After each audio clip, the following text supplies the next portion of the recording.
Bon, je pense qu'ils m'ont donné la parole le premier. Et ben voilà, donc je tiens à remercier l'ensemble de l'équipe de la Alta School de me donner cette chance d'être parmi eux, ici en Italie, à Orvieto.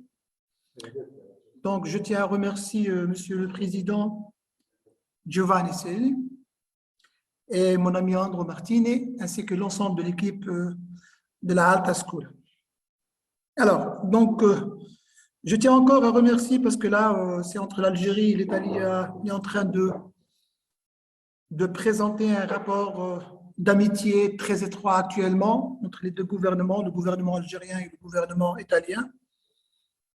Cela rassure que ces relations bilatérales sont dans la bonne direction actuellement. Récemment, ils ont signé plus de 15 contrats internationaux à travers plusieurs niveaux, culturels, social, éducatif, commercial, industriel, touristique aussi. Donc, comme vous savez, l'Algérie possède des relations avec l'Italie depuis l'indépendance, depuis les années 60.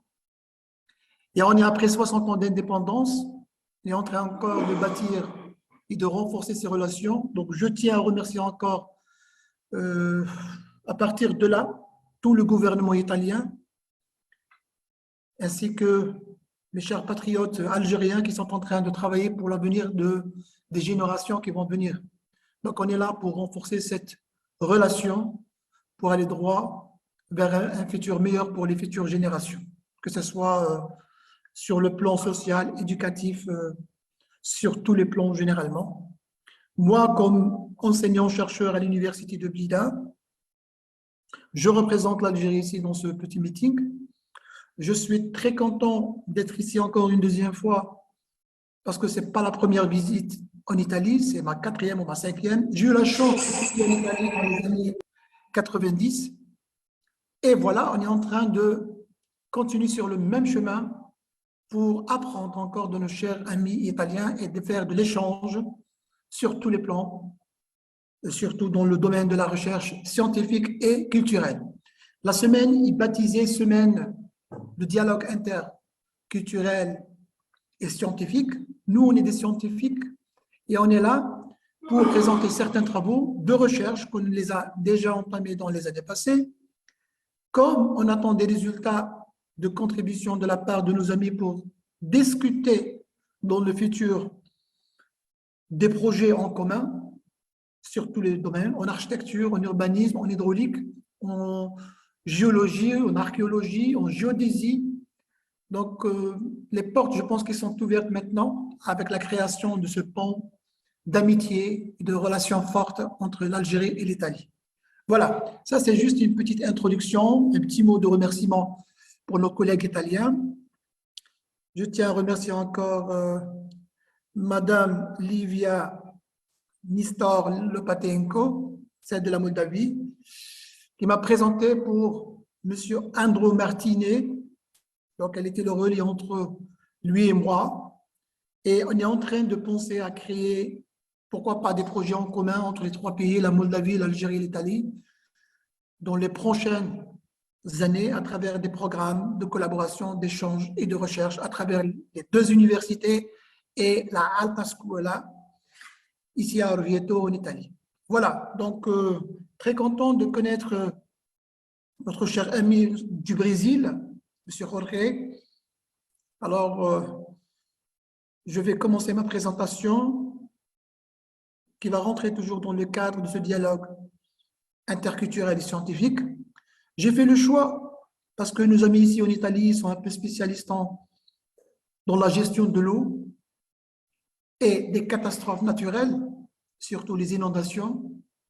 Donc, j'ai préféré de ramener un petit sujet de l'Algérie, un site très connu qui est classé déjà mondialement comme étant un héritage dans le patrimoine de l'UNESCO. C'est la ville de Gardaya, ou de Gardaya en français, si vous voulez.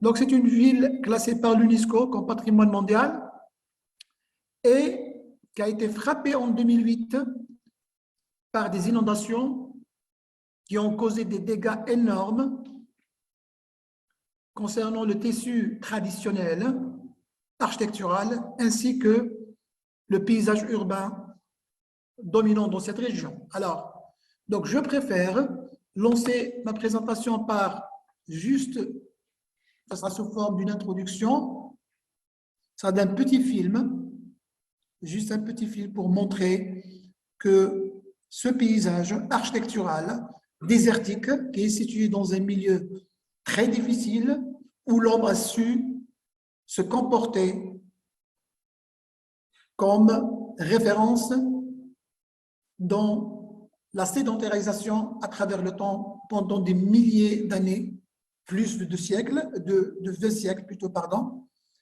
Donc, je préfère faire ce petit film juste introductif pour mentionner la valeur architecturale, urbanistique et historique de la ville de Radé. Plus au sud, Je vous la laisse. route me mène aux portes d'une des plus belles cités du désert. Gardaïa, citadelle du XIe siècle, aux portes du grand ergue saharien.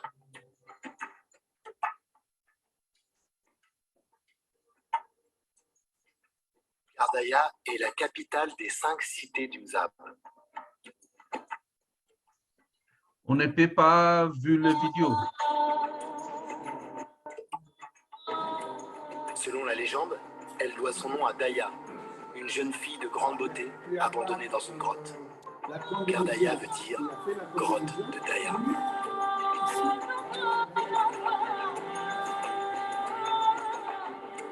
La perfection de cette ville fascine. C'est bien.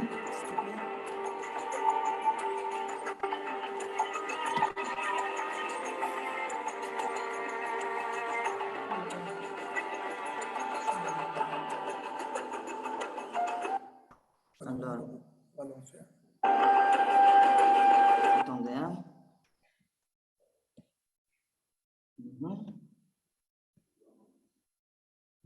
Senza il mouse io so proprio... Qui c'è un mal. Grazie.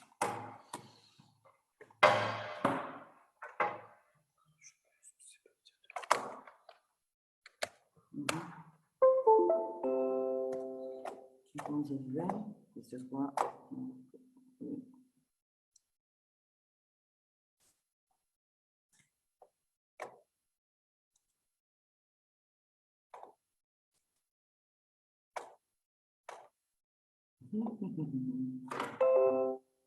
Ok, grazie mille. Ok. Est-ce qu'il peut voir maintenant? Sì, Voilà. ok. On va le refaire. Sì, magari sarebbe bello, ma se ça arrête là, ça... Attendez, hein.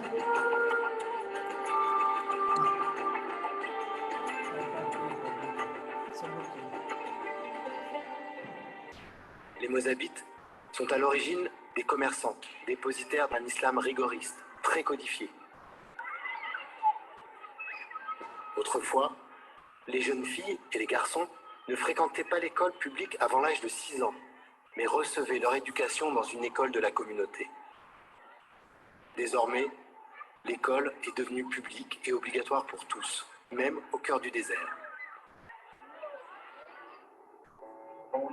D'une extraordinaire unité, la ville surplombe une palmeraie centenaire qui fournit fruits, légumes et fraîcheur pendant les grandes chaleurs. C'est un îlot de vie au milieu du grand ergue saharien. Le secret de Gardaïa, c'est celui de l'eau. Il a plus de 1000 ans. Il a mené à un extraordinaire savoir-faire en irrigation. Chaque oasis dispose d'un réseau de canaux alimentés par des puits ou par des canaux souterrains, les Fogaras.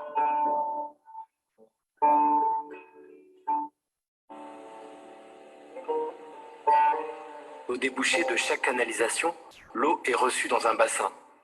Son débit est soigneusement mesuré avant qu'elle ne reparte pour être redistribuée entre les jardins.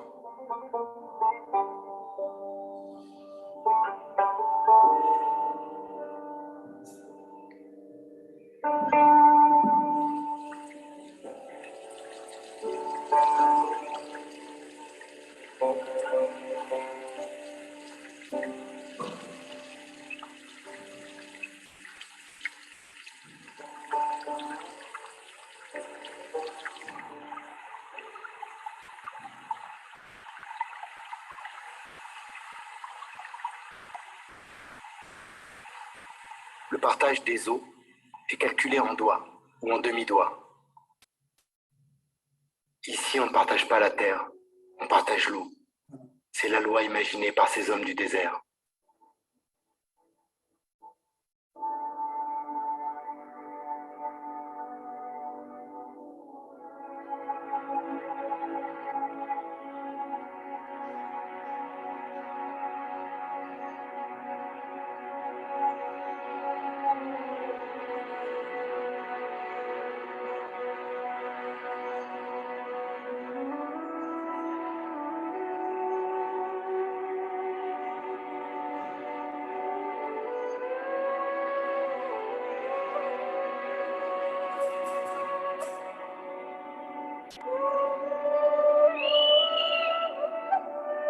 Vivre ici est un pari pour les hommes, pour les bêtes. Tous se sont adaptés à l'environnement. Beaucoup d'espèces attendent la nuit pour sortir ou éviter les prédateurs. Mais pour ceux qui n'ont pas le choix, il faut un incroyable don pour survivre.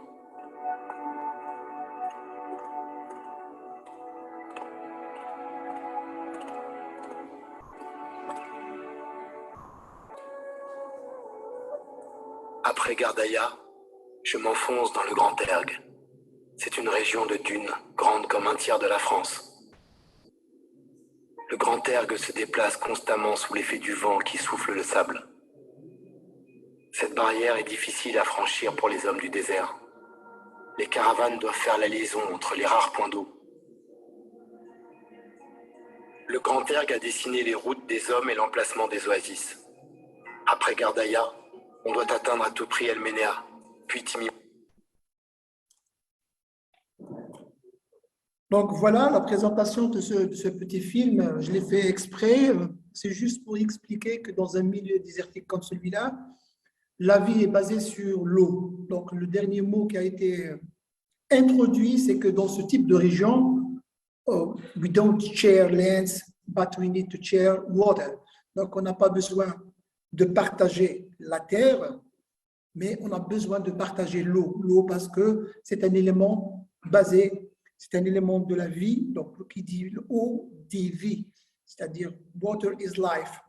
So, pour cela, je voulais introduire ce petit film comme une introduction parce qu'on va voir par la suite, juste après la présentation de ce territoire, de cette ville de Gardaïa, dont mon ami Andro a déjà connu cette ville.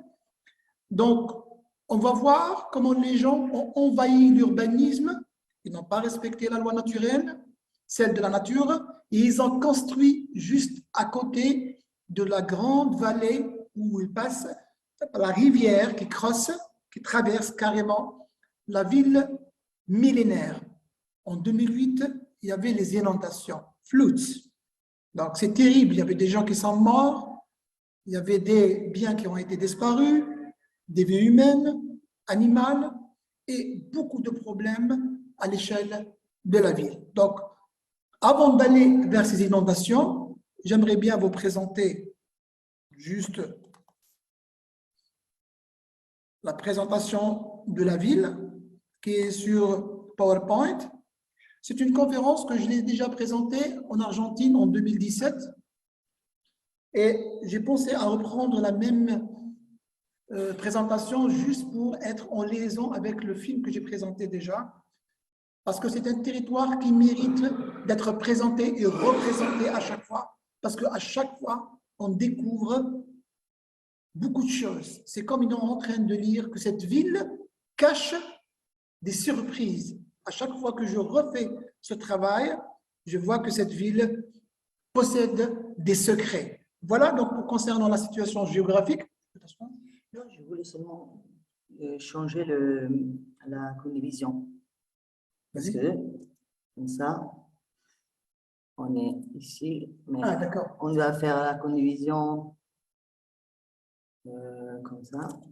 Mais il faut changer. Il faut changer, il faut mettre ça. Mais normalement, ça passe automatiquement. Parce que là, on va passer directement. Oui, maintenant, ça passe. OK. Je veux faire la présentation. C'est bon. C'est bon. Très bien.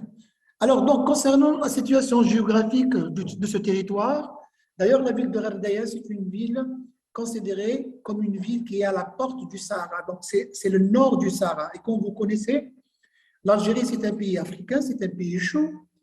70% c'est du désert et 30% c'est la partie nord qui est verte, c'est-à-dire juste en face, la mer Méditerranée, qui est en face à la rive sud de l'Europe. Donc, 70%, c'est un territoire aride, c'est un territoire désertique, c'est un territoire saharien.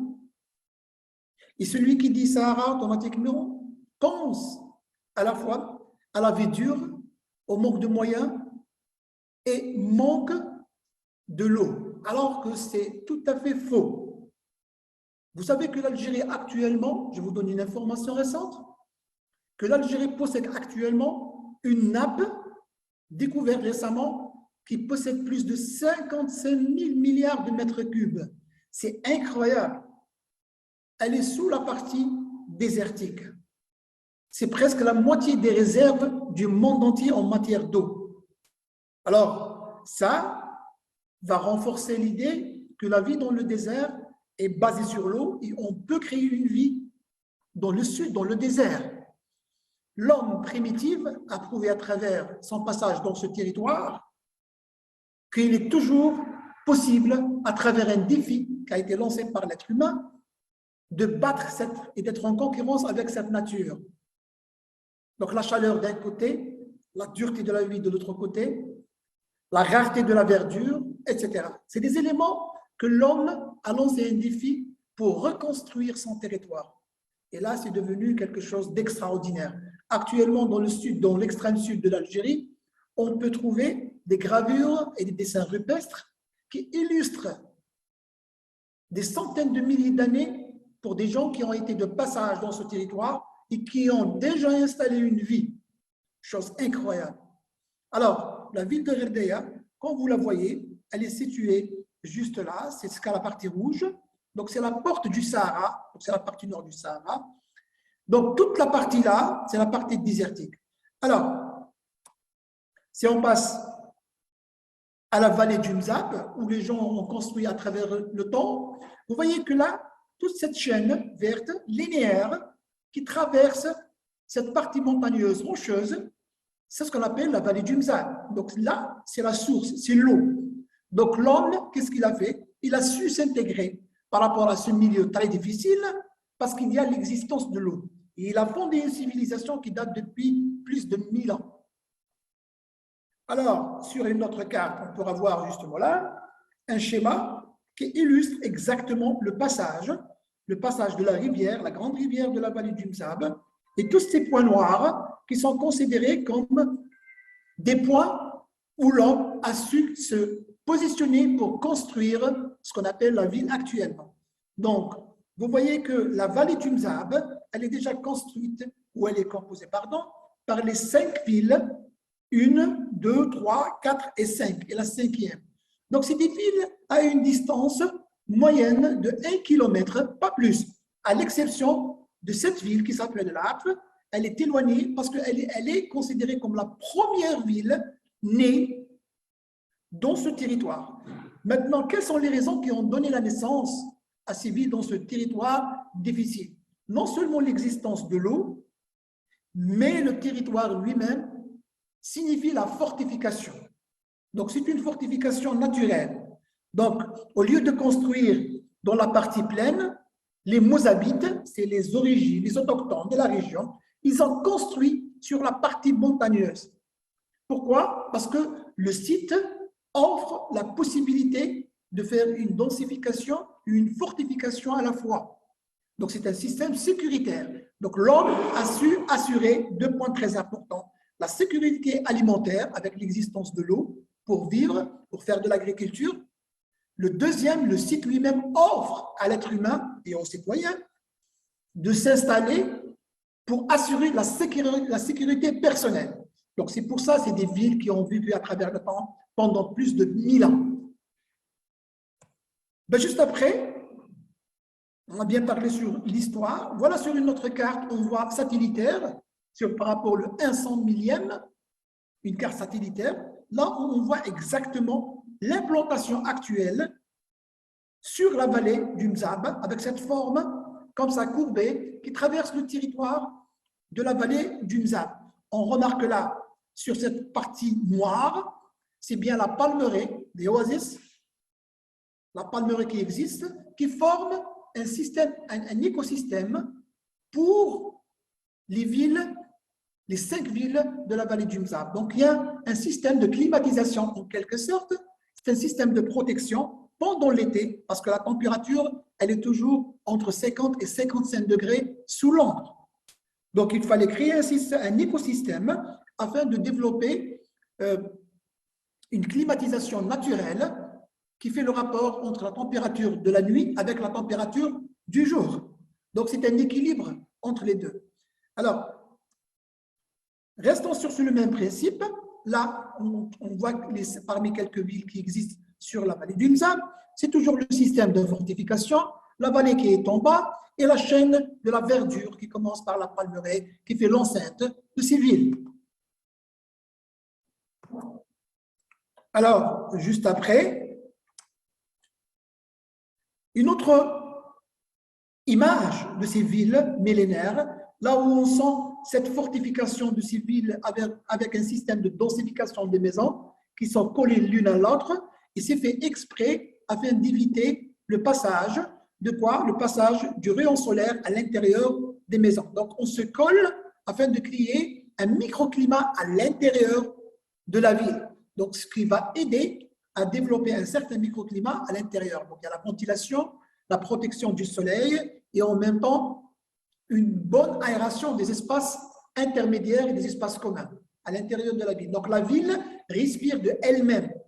Donc, il y a l'écosystème avec la verdure qui existe à l'extérieur avec la vallée, avec l'oued, ce qu'on appelle en arabe, c'est l'oued, c'est la vallée, ou bien c'est la rivière. Donc, le passage de l'air qui traverse directement à partir de l'oasis passant par l'oued, donc c'est de la climatisation naturelle, et qui est jeté indirectement vers la ville, à l'intérieur de la ville. Donc, on est en train de créer un système d'un microclimat. Donc, voilà la position de ces villes. Donc, on trouve les 5 villes qui sont 1, 2, 3, 4, 5 sur la vallée. Et il y a 2 autres villes qui sont un peu loin, après 20 km de la vallée, qui sont nées après 1000 ans. Voilà, donc je vais essayer d'aller un peu plus loin. Donc, c'est toujours quelques photos de ces villes qui se collent l'une à l'autre. Et voilà la ville de Gardaïa comme étant le centre de ces villes. Donc, toute la vallée, elle est appelée Gardaïa grâce à la grande ville de Gardaïa. Gardaïa, c'est un nom berbère qui signifie la grotte d'une femme qui s'appelle Daya. Donc, c'est la grotte du Daya. Donc c'est une légende, c'est pour ça qu'on l'appelle Gardaïa. Donc, c'est une appellation très proche de l'arabe berbère qui s'est développée à travers le temps, qui est devenue Gardaïa. Donc, on remarque sur cette photo-là, juste là, vous voyez là où il y a le cercle rouge, la position de la ville de Gardaïa par rapport à la vallée du Mzab. Donc, imaginez que durant plus de 100 ans, il n'y a pas eu d'inondation. Donc, les gens, ils ont cru qu'on peut construire juste à la limite de la rivière. Ils ont construit des maisons de rez-de-chaussée en R+1 et en R+2. Même ils ont développé du commerce, même ils ont développé une vie sociale et économique. Et ils se sont installés pendant plus de 100 ans. Et subitement, soudainement, en 2008, c'est la catastrophe. Une certaine nuit, et vous savez que dans le désert, ce qu'on appelle les pluies de saison, donc on ne peut pas prévoir un rapport météorologique, ce qu'on est en train de parler ce matin, Andrew, facilement pour dire que demain il y aura de la pluie, parce qu'il vient subitement, et on ne sait même pas exactement la limite où ces pluies vont tomber, parce que c'est le grand désert, et subitement, l'oued, ou bien la rivière, ou bien la vallée a été remplie d'eau, avec une vitesse incroyable, qui traverse directement le secteur urbain de toutes les villes, et c'est la catastrophe inattendue. Donc, on va aller plus vite pour vous montrer un petit peu, parce qu'on va changer à chaque fois. Pardon, Paula? Need your help? Voilà, donc, Je vais essayer de retourner, voilà, pour faire passer ça, s'il te plaît. Tu fais ça. Ces photos. Celui-là? Comme ça? Voilà, et on va développer les photos. Donc, vous allez voir, je vais vous présenter, juste après le passage des inondations, les dégâts causés. Ma non è fatto del mouse. Funziona il mouse. Il problema è che la condivisione adesso fa questa qui. Invece bisogna condividere in nuova condivisione le foto. Ok? On fait passer par ça. Comme ça? Voilà, c'est bien? Non, ça marche pas. Ça marche pas? Oui. Il faut revenir.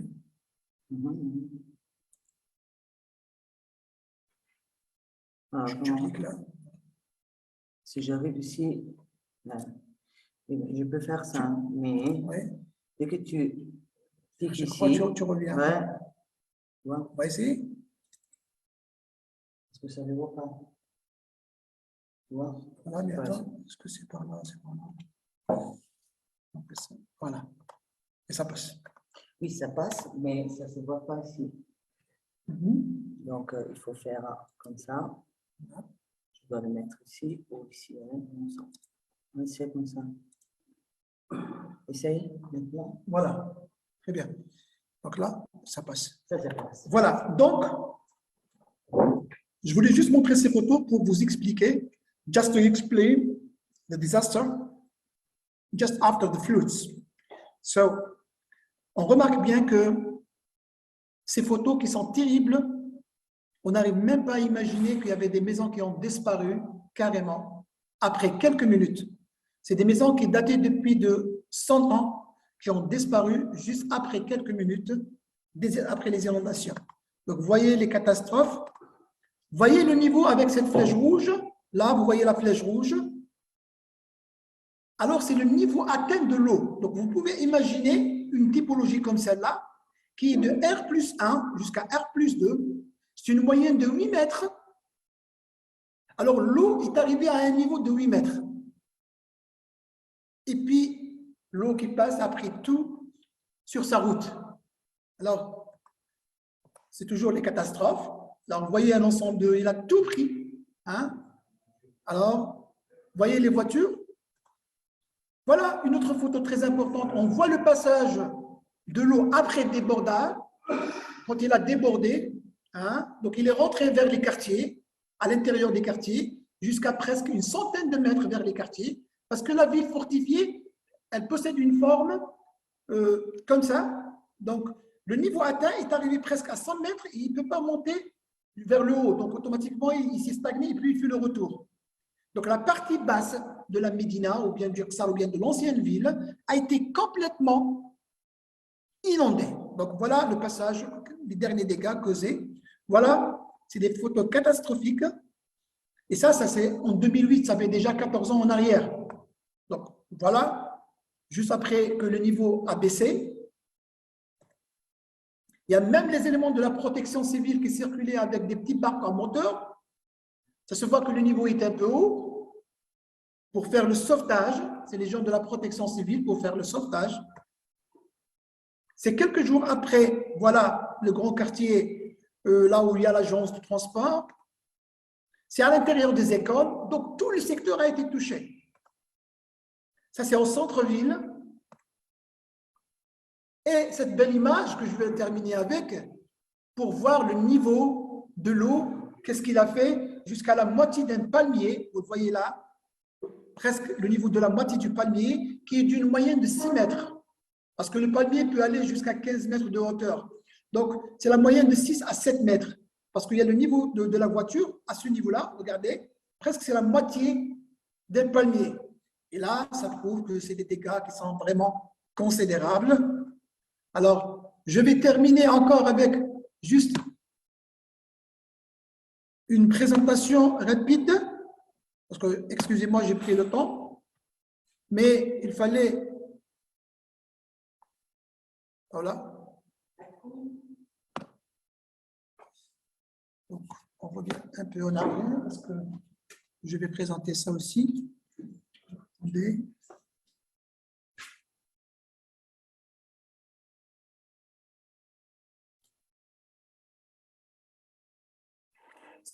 C'est bien. S'il vous vaut plus de 30 minutes pour lire ce livre, alors ça ne vaut même pas la peine de commencer. Aujourd'hui, vous pouvez apprendre à lire un livre. Ok, OK. je mets pause. Voilà. Ok. Comme ça, on peut faire. On a 35 millions de choses ouvertes. Hein? Non.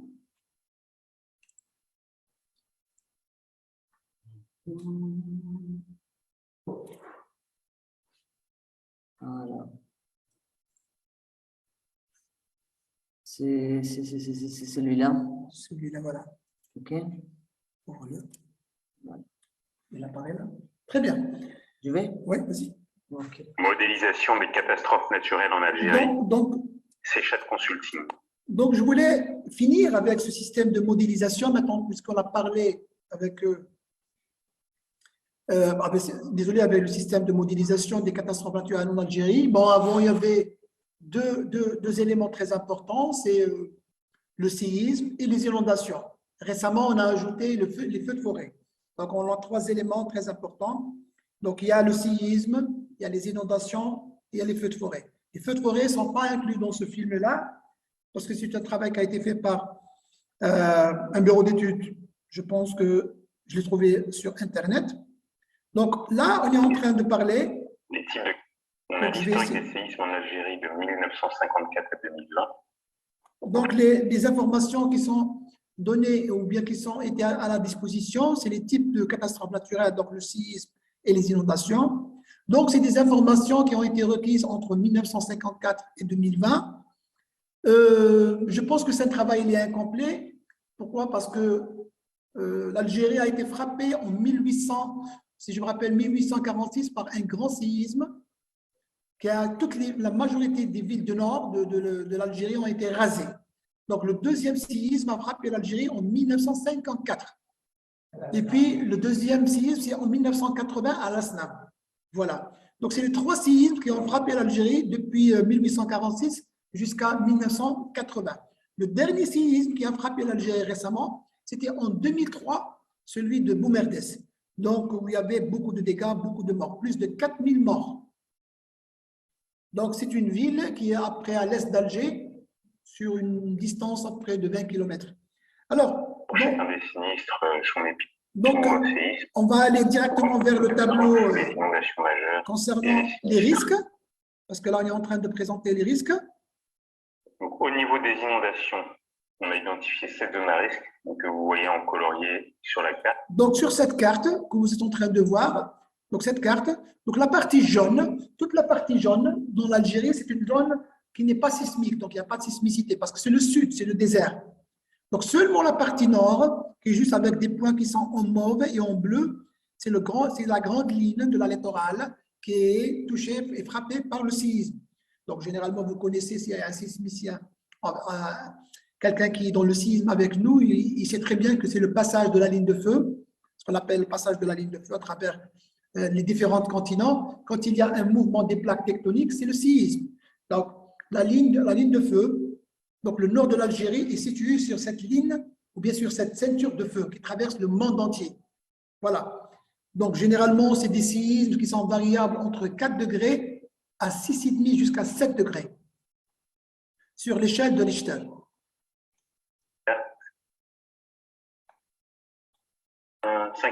Voilà, donc là, on est en train de présenter les différentes catégories concernant les inondations. On revient aux inondations.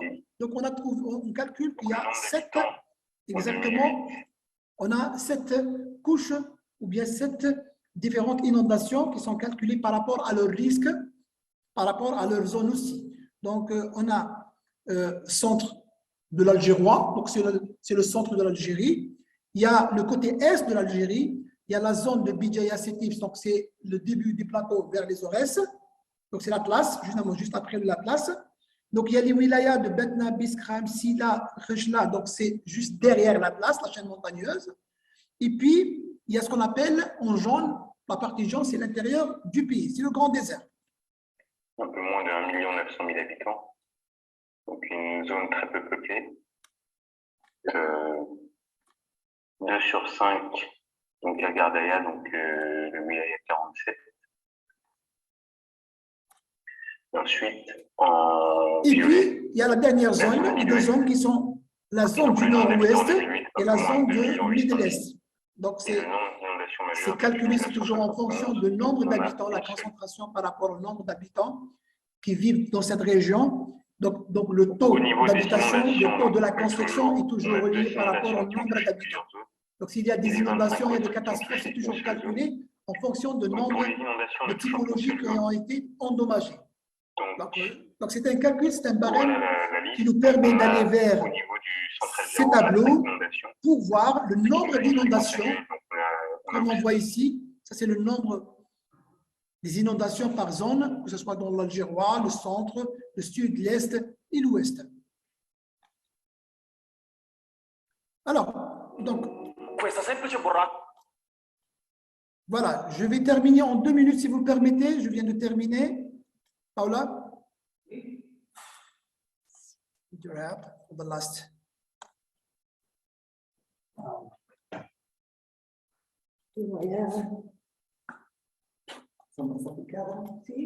Voilà, je voulais juste vous montrer. Il faut que je montre la vidéo. Oui.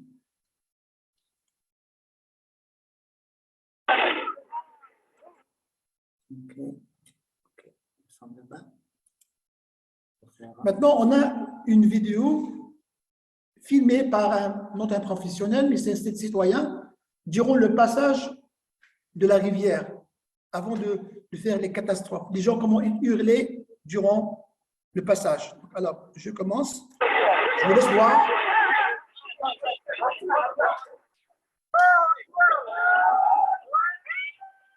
Vous voyez les gens qui sont en train de hurler parce que vraiment, ils n'ont jamais vu ça. Personne n'a connu cette situation. Vous voyez, donc vous allez voir des typologies qui sont en train de disparaître carrément comme ça. C'est comme des feuilles qui sont en train de se jeter de l'arbre.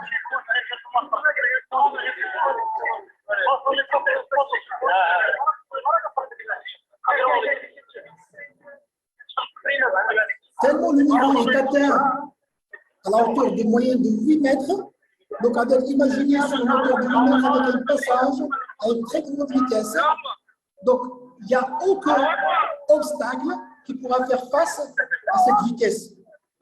Donc, plus que ça, les constructions dans le sud, c'est généralement construit avec des matériaux locaux. Donc, ce n'était pas des matériaux résistants comme le béton, etc. Donc, c'est des matériaux locaux.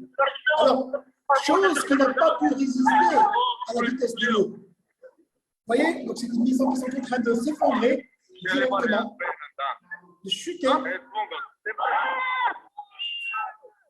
Il y a le hurlement des gens, il y a des gens qui sont déjà dans l'eau, qui ont disparu avec leur maison, qui ont été surpris, qui sont en train de demander de l'aide.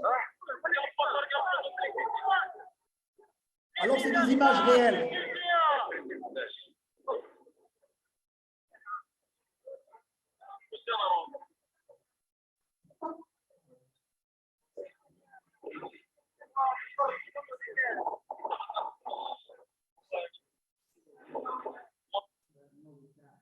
Je vais avancer un petit peu, c'est juste pour voir la fin de cette catastrophe.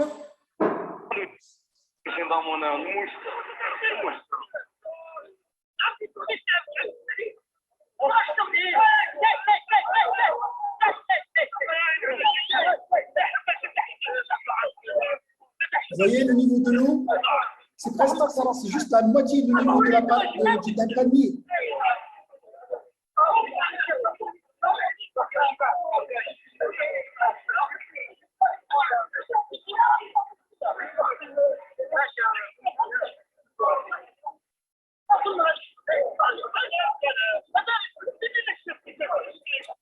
Alors, je vais terminer dans 1 minute, juste comme une conclusion. Maintenant, on est devant une situation critique. Est-ce qu'on peut faire face aux catastrophes naturelles? Donc, l'être humain doit travailler jour et nuit. Il est toujours en combat avec la nature. La nature ne s'arrêtera jamais. Et l'homme ne s'arrêtera jamais. Donc, réellement, c'est quoi? C'est un défi. Il faut aller avec toutes nos compétences pour trouver des solutions. Tout ce qu'on est en train de produire, tout ce qu'on est en train de faire, c'est pour l'humanité. On est en train de se protéger de la nature. Certes, la nature nous offre la possibilité de vivre dans des conditions meilleures, mais en même temps, elle nous punit à travers ces catastrophes, le séisme, les inondations et les feux de forêt. Je vous remercie, messieurs, de m'avoir invité. Je vous remercie, monsieur Andro. Je vous remercie, monsieur le président. Je remercie toute l'assistance pour me permettre ces 30 minutes pour mieux expliquer. J'ai beaucoup de choses à expliquer. Heureusement qu'on est vraiment limité par le temps. Et merci encore une deuxième fois. Je vous remercie.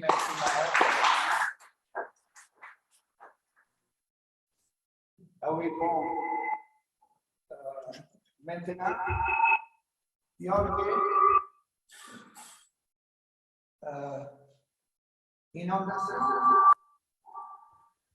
Yes, Andrew, I'm just waiting to change the. Perché Jorge Yes, I'm here. racconterà anche di un piano di contrasto alla siccità.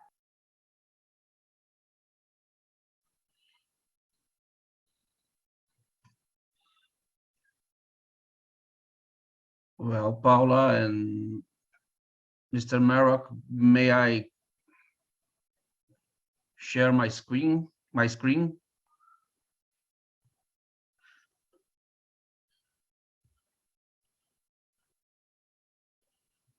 I think Mr. Marok have to stop sharing.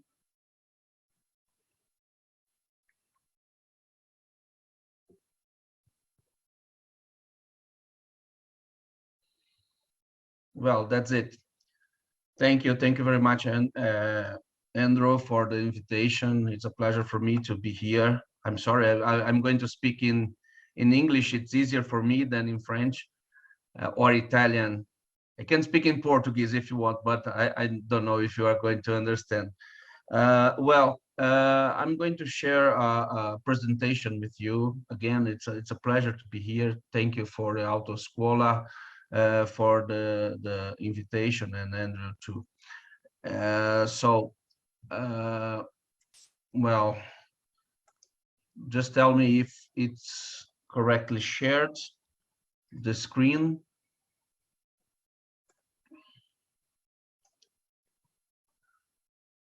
Well, I think it's okay. So I'm going to talk very quickly, in a very quick way too, about water regulation and management for climate risk mitigation, some experience that we are having in the field or in federal district or in Brazil, if you want to know a little bit more about that. I will talk about water management, drought management, flood management, and a little bit about forest hydrology, because I'm not only the director of ADASA, I'm also the researcher of the Brazilian Corporation for Agricultural Research. So for approximately 20 years, I made measurements and research on that field. Let's see if it's working well. In Brazil, it's a very different situation than in Algeria. So we have rainfall, annual rainfall between 400 millimeters in a semi-arid region. It's not a desert, it's a semi-arid region here in the northeastern. And we have Amazon with places with rainfall close to 3,000 millimeters per year. So I'm going to talk a lot about this place here, this small square that is the federal district. It's a very small territory with only 5,800 square kilometers, but with an average rainfall of 1,400 millimeters per year, but with so many problems, as you are going to see during the presentation. So we have less than 1,000 cubic meters per person per year, what represents a situation of eventually we have crisis.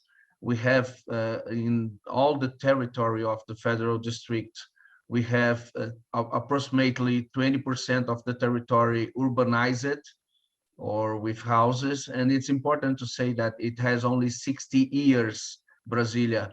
Mr. Marek was talking about cities with 1,000 years, and we have only 40 years. So in the 60, the capital was moved from Rio de Janeiro to Brasilia, and we have nothing here in the beginning. And now, after 40 years, we have 3 million people living in the federal district. So the population growth rate is about 2.25 or 25% per year, what is amazing. The average in Brazil is about 1%.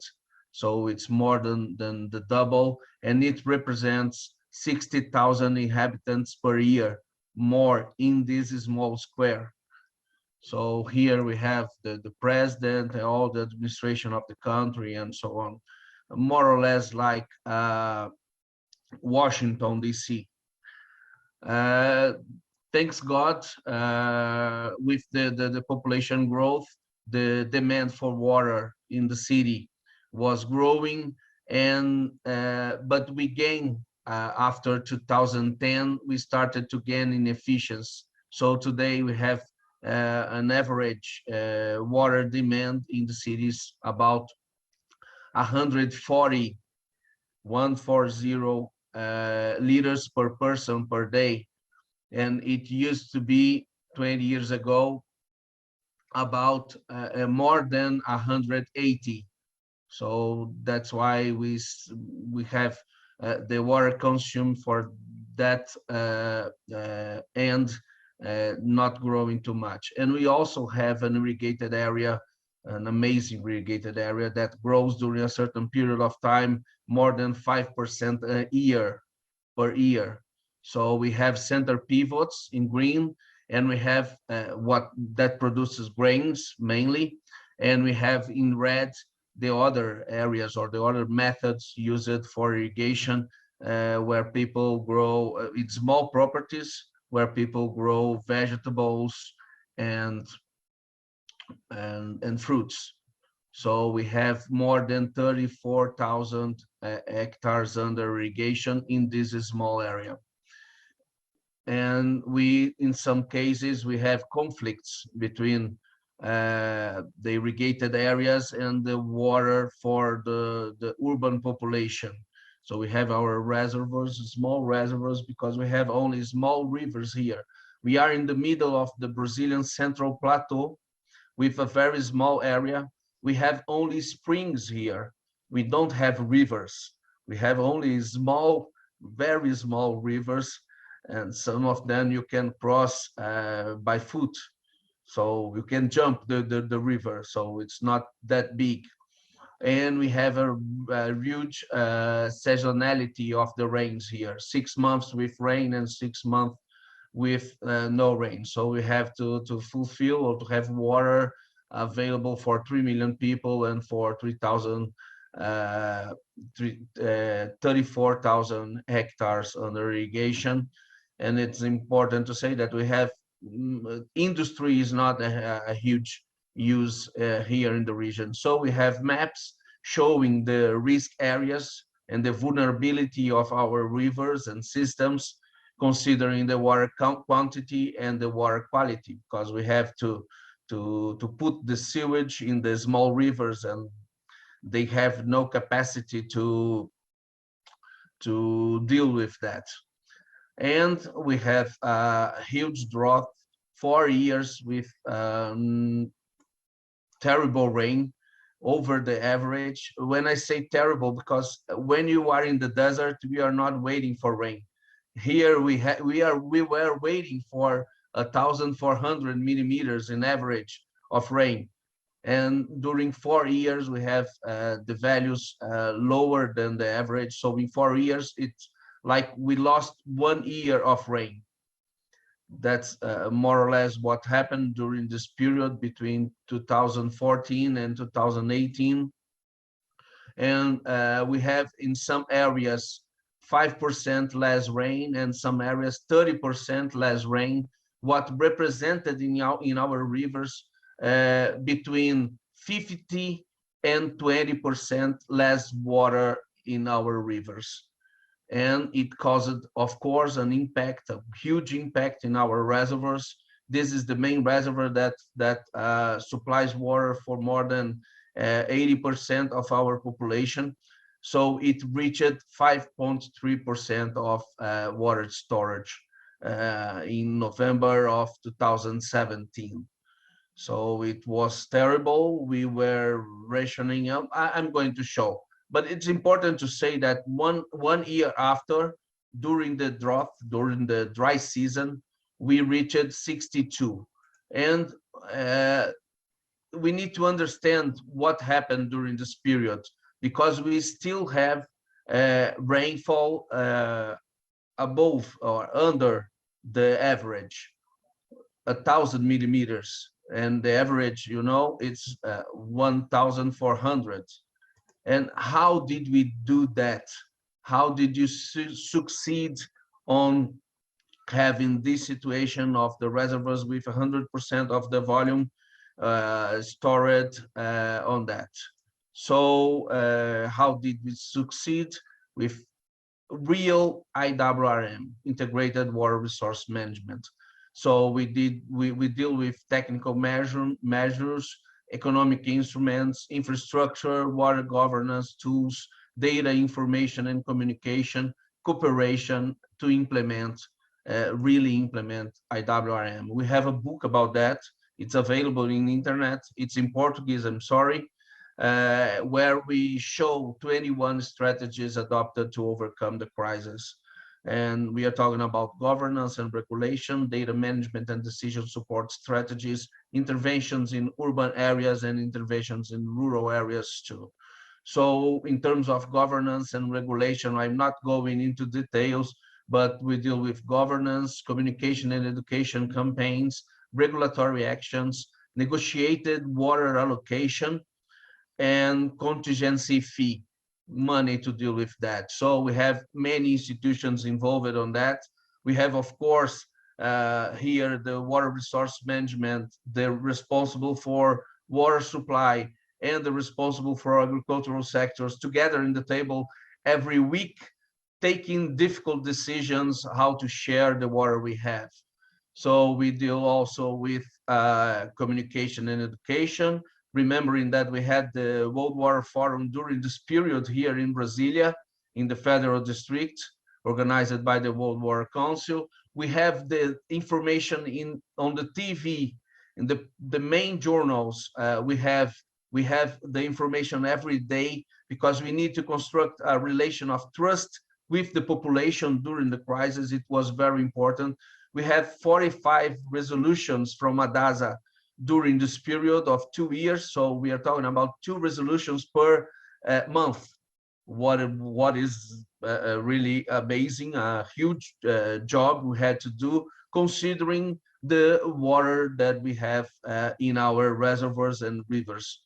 And we deal with water allocation scams, different ones and different frameworks, negotiated with the population, negotiated with the farmers mainly. So one day this red area irrigated, the other day the green one, and the other day the purple one, and it comes again and it continues. And with that we can keep the minimum flows.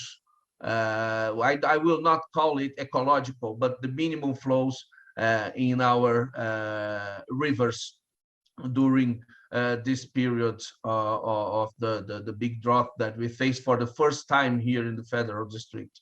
And we need money to make the infrastructure and to connect the systems and to make them more efficient in rural areas and in urban areas too. So we got 70,000, what means $15 million to apply, helping others on that. data management and decision support strategies, monitoring curves of the reservoir's volume, hydrological monitoring the provision of public water and sanitation services, increased surveillance of water use, progresses in water information systems. We deal with modeling, and we model different curves, what we use as reference to manage our reservoirs, what was a very nice experience that we keep till today. And the monitoring network we have, we are talking about rain gouging stations and also stream flow monitoring of water quality, water quantity, the reservoirs, and so on. Most of them today with data being transferred to ADASA by satellites. And we have our situation room where we can see everything, where we can see the rain and the level of the rivers and reservoirs. We have this system, the information system available in the internet. It reaches 20,000 accesses per day during the worst period of the crisis. And we have interventions in urban areas, reduction of water pressure in the distribution systems, water rotation, scams, strategies to strike the unbilled and non-authorized water use, intensification of the program to reduce losses in distribution systems. And the main action that we did is the expansion and integration of the water infrastructure. It was a key subject to deal with all that. We connected these systems too, so it make it manageable, the water storage in all the reservoirs we have in the Federal District. That's why we succeed. One of the reasons that we use it to succeed. When we have interventions in rural areas too, registration of the users, water rationing too, very severe period for the farmers, conservation and management, water and soil management. So reforming irrigation canals, what was very important to reduce the water consumption by irrigation systems. Training in irrigation management, it was very nice too. Today we have people using water once a week, and before the crisis they used to use it every day. So it's amazing what happened, the revolution that we caused, using the crisis as an opportunity to improve our systems, and techniques for rational use of water in rural areas. Here the canals that we pipe it. Before it used to run, the water runs, it's an open channel directly on earth. So the losses were about 50%, I measured that. And some very simple systems to help them to irrigate better, in a better way. And here the contribution of all that. This is the curve that we had, the observed one, in the upper part of this graphic, and we reached 5.3% of the storage volume of the reservoir. If we didn't do what we did, we should stay 6 months with zero water available to supply people in our main reservoir. If we did it only with the farmers or only with the water supply company, we will stay 4 months with problems, with no water to supply the population. So that's the result of all this work and the appliance of all these strategies. So we improved it a lot. Today we have a very nice monitoring systems to support the management of our system and of our water, and most of them using modern technologies to have data on time to support our decisions. Now I'm going to talk about till now I talked about crisis and a very quick response that were necessary under this situation. But we have other projects, a very important one, the Pipiripa Water Producer Project, that involves 17 institutions and more than 200 farmers in a basin with 600 farmers. So the objective of this project is to minimize risks and impacts of water conflicts in the Pipiripau Basin with this area through IWRM, Integrated Water Resource Management, good governance and implementation of sustainable practices in agricultural areas. So here the institutions that participate on that, we have federal government, state government, NGOs and private sector. And we have here the water resource management agencies, the National Water Agency, and ADASA, the one from the federal district. We have research involved. So here in this basin, we used to say that we produce food, we produce water, and we produce science too, good science.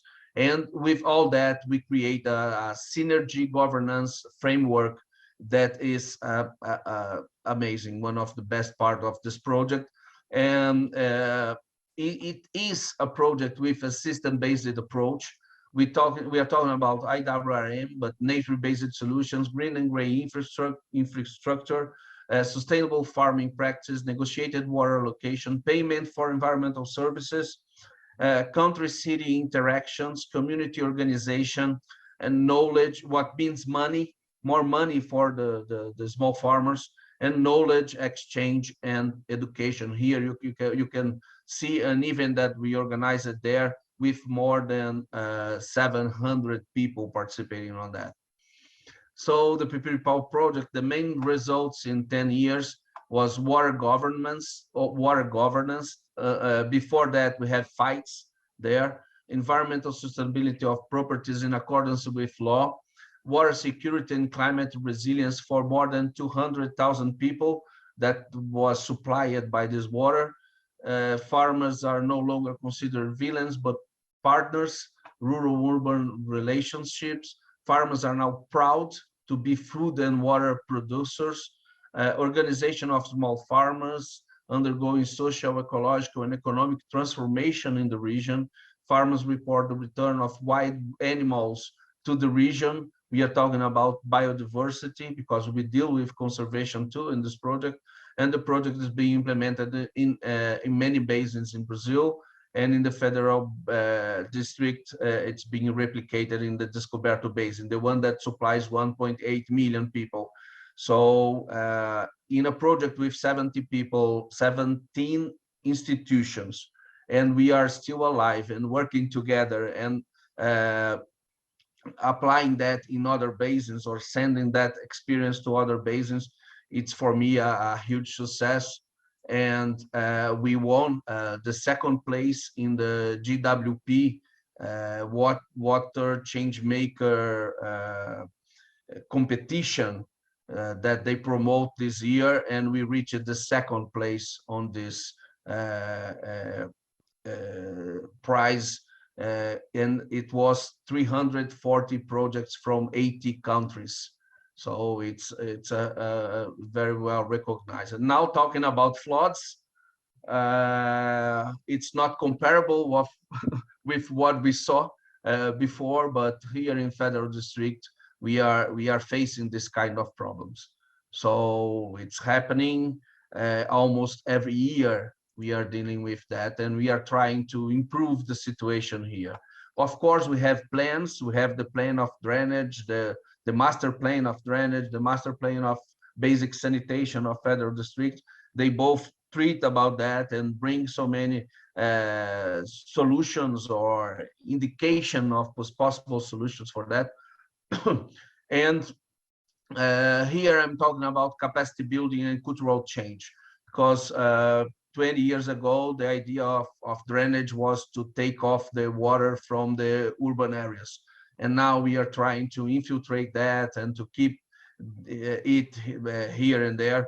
So we are trying to, we are promoting in ADASA the production of good practices guidelines or guides like manuals. We give a specific course together with the University of Brasilia, involving all the institutions and the technicians that work in the area, so we can exchange experience and improve the projects that we are receiving in ADASA to approve. The urban drainage, here we have granting for releasing stormwater in water bodies. So we have a resolution from ADASA, but it was prioritizing too much the reservoirs in the end of the system.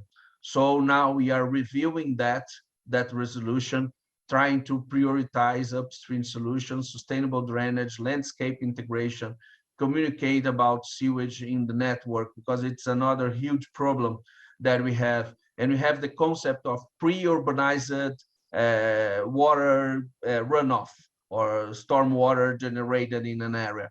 So with the new interventions in the urban areas, we must keep it using the technologies available. We have a new georeferenced database of the urban drainage system. We used to have it only in paper. So we have the original projects, but we don't have it organized in a system. And now we have that. Now we have all this mapped, and we have information about the system and the infrastructure connected to the system. So we can fiscalize, we can organize, we can manage the stormwater much better, and the system much better than it was before. Another very important work that we did in the recent years, 2 years ago, it's map the urban soil ceiling in the federal district by lot or property, by region, considering the most rich regions and poor regions, because we are trying to implement a tariff or a fee for the population to deal specifically with stormwater in the federal district. And we analyzed what is public and what is private. So we did it with modeling in cloud. So it was a huge database and huge work. But now we have the map of everything that is sealing or waterproofing in the surface. And we need to compensate that in order to avoid or to minimize the impacts of floods. And we create it start to working now at this year, intense rain monitoring network in urban areas of the federal district with 64 stations connected by internet. So we have the real time, we have data just in time. And here you can see how difficult it is to deal with just a few number of stations. Sometimes it rains here and it's sunny in the other side.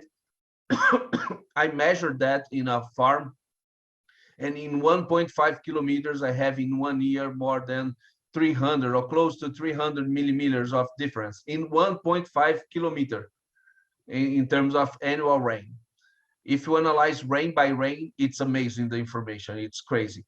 So we are trying with that together with all the partners we have, and the University of Brasilia again. Was the rain more intense than the design rain? Was the drainage system not performing as designed? Do drainage design criteria need to be revised? So we need to know about that, and we don't have the exact information about this.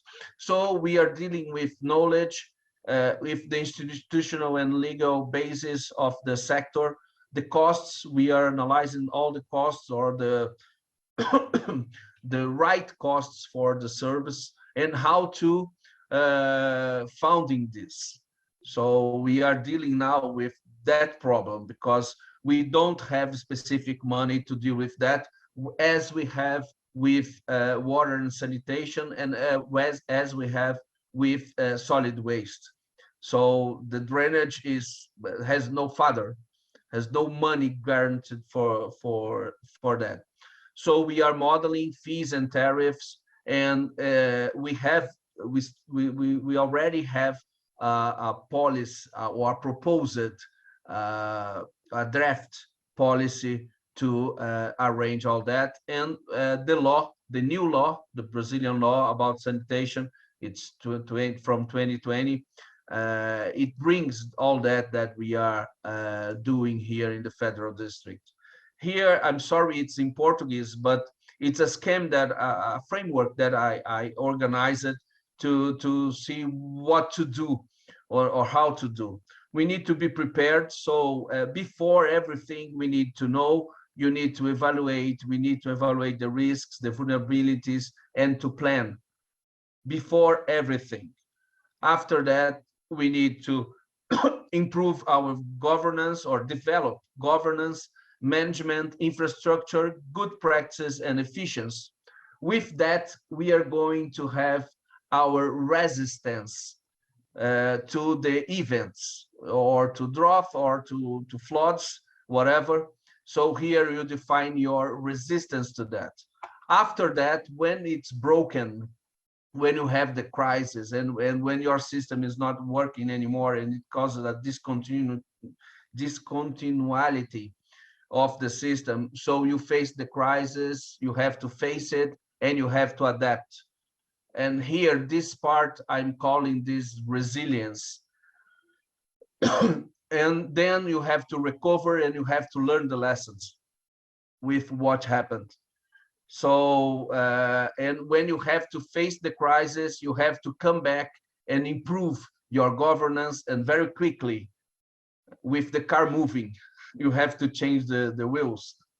You have to improve your governance, management, infrastructure, good practices, and efficiency. That's how we deal with the crisis here and with these both sectors. So, and of course, during the whole process, you need data. You need good data and good information and available information too, in order to support the decision making.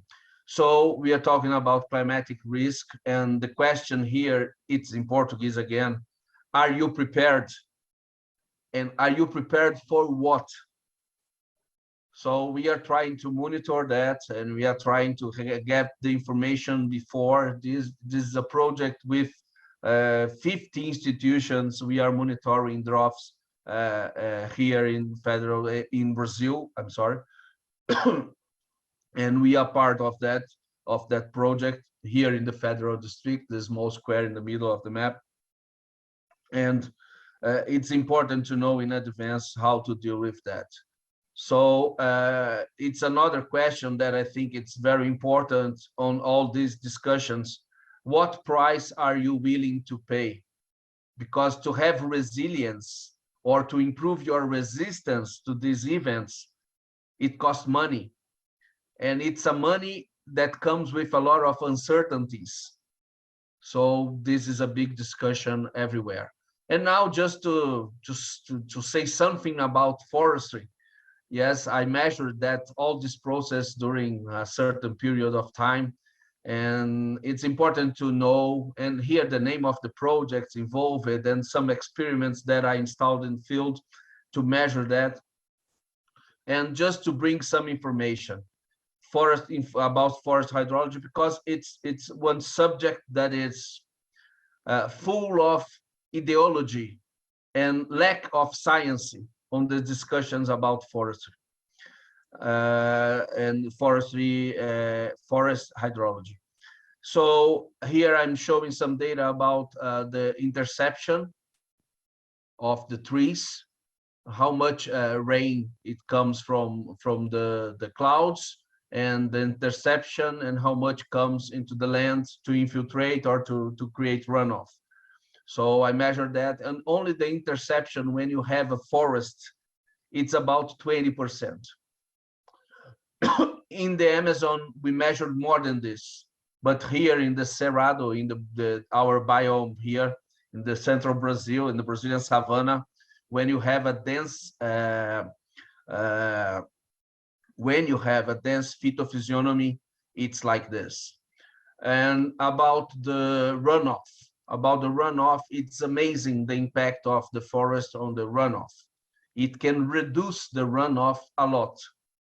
But does it mean that you have more infiltration and this water reach the groundwater, what supports our rivers when you don't have rain? The answer is no. the forest consumes water, the plants consumes water, and it's not, it's a lot. So when people talk about evapotranspiration of the Amazon forest, they are correct. When people talks about that the forest improves the water infiltration and the growth or the high level of the water table, be careful with that. It doesn't work like this here.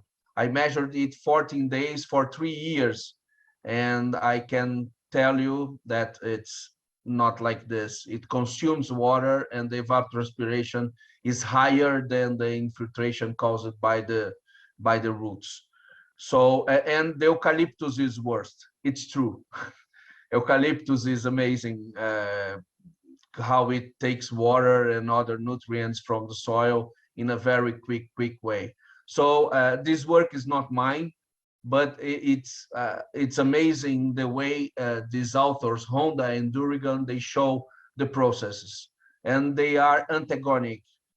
When you have more biomass, you have more carbon, more storage of carbon, but less storage of water and more consume of water. And it doesn't mean it's not 1-for-1 the relation of the evapotranspiration with the rainfall. So be careful with all these terrible and crazy associations that people are doing related to that. And this is one of the most interesting jobs of my life. I developed a model to deal with a lot of ecosystem services together. So here you can evaluate impacts, and all together, not only water, not only carbon, not only, because it depends. It depends of what you want when you are planning the land use and land cover of the place that you are analyzing or you have.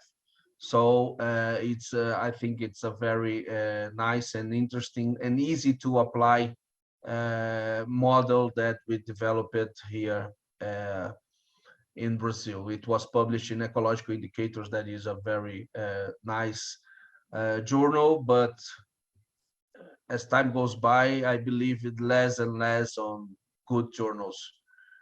For example, the Nature.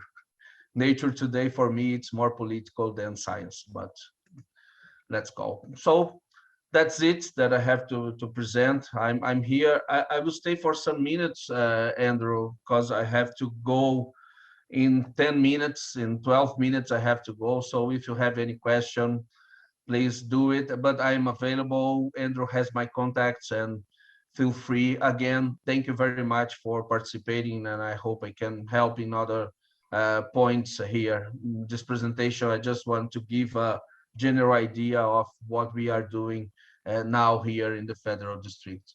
Thank you very much for the invitation.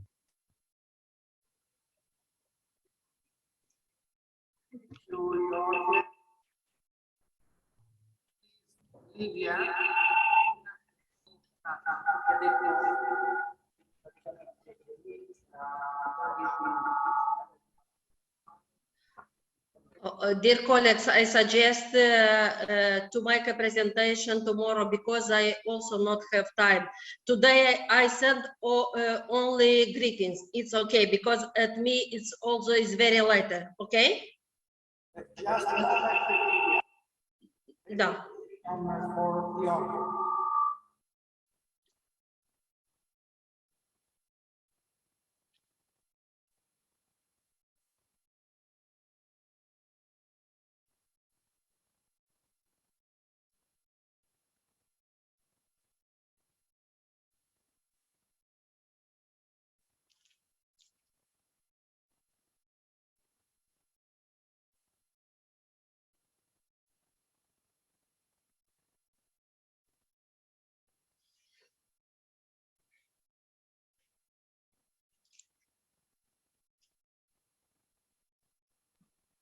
Jorge, are you there? Can you hear me? Yes, Francesca. Yes. Hi, just before you leave, two quick questions. One is on the consumption of water by the forests. Usually when we talk about artificial water recharge in groundwater, we know that we do reforestation in order to recharge our groundwater aquifer. So I suppose that you're talking about Brazilian and the Amazon forest, because what we know about the consumption of our forests is that they actually promote the recharge and the natural recharge of aquifer. Question number one. Question number two, I like the concept of water and food providers. Can you expand more about this concept? Thank you. Yes, okay. Thank you, Francesca. And I'm sorry, Livia, if I talked too much. Well, let's talk about forests. Tropical forests, it's known by everyone that the evapotranspiration here is amazing.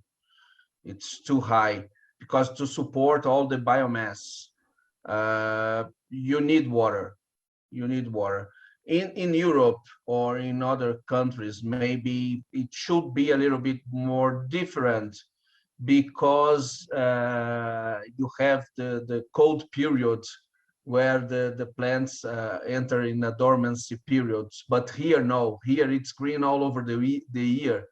So the evapotranspiration is too high. But you have to remember that in some places, people use forests and the trees that grows very fast for remediation or for protection of rivers, of water quality or some other problems that should happen.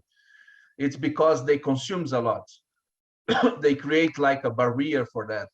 So I will not say that what happens here happened in Europe too, but you need to have this in mind when you have to keep or to maintain biomass or to create biomass, and the forest have biomass in many stages. It's different than a soybean field or some other culture that you have only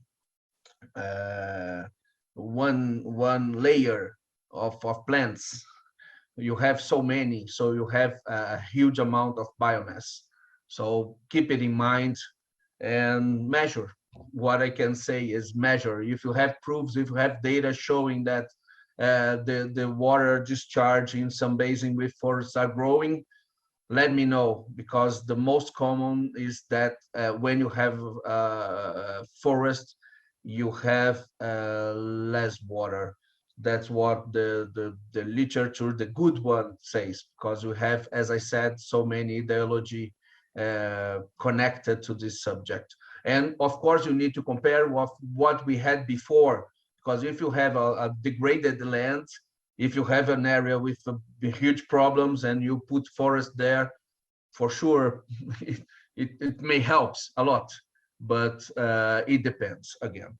And the second question about the water producer project, it's a project where we deal with best management practices. So we have terraces, we have small dams, we have better use of water. We seek for the efficiency of water use in agricultural areas. We are piping the canals and so on. So, and we are organizing the society, and it's creating a very good governance framework in the basin.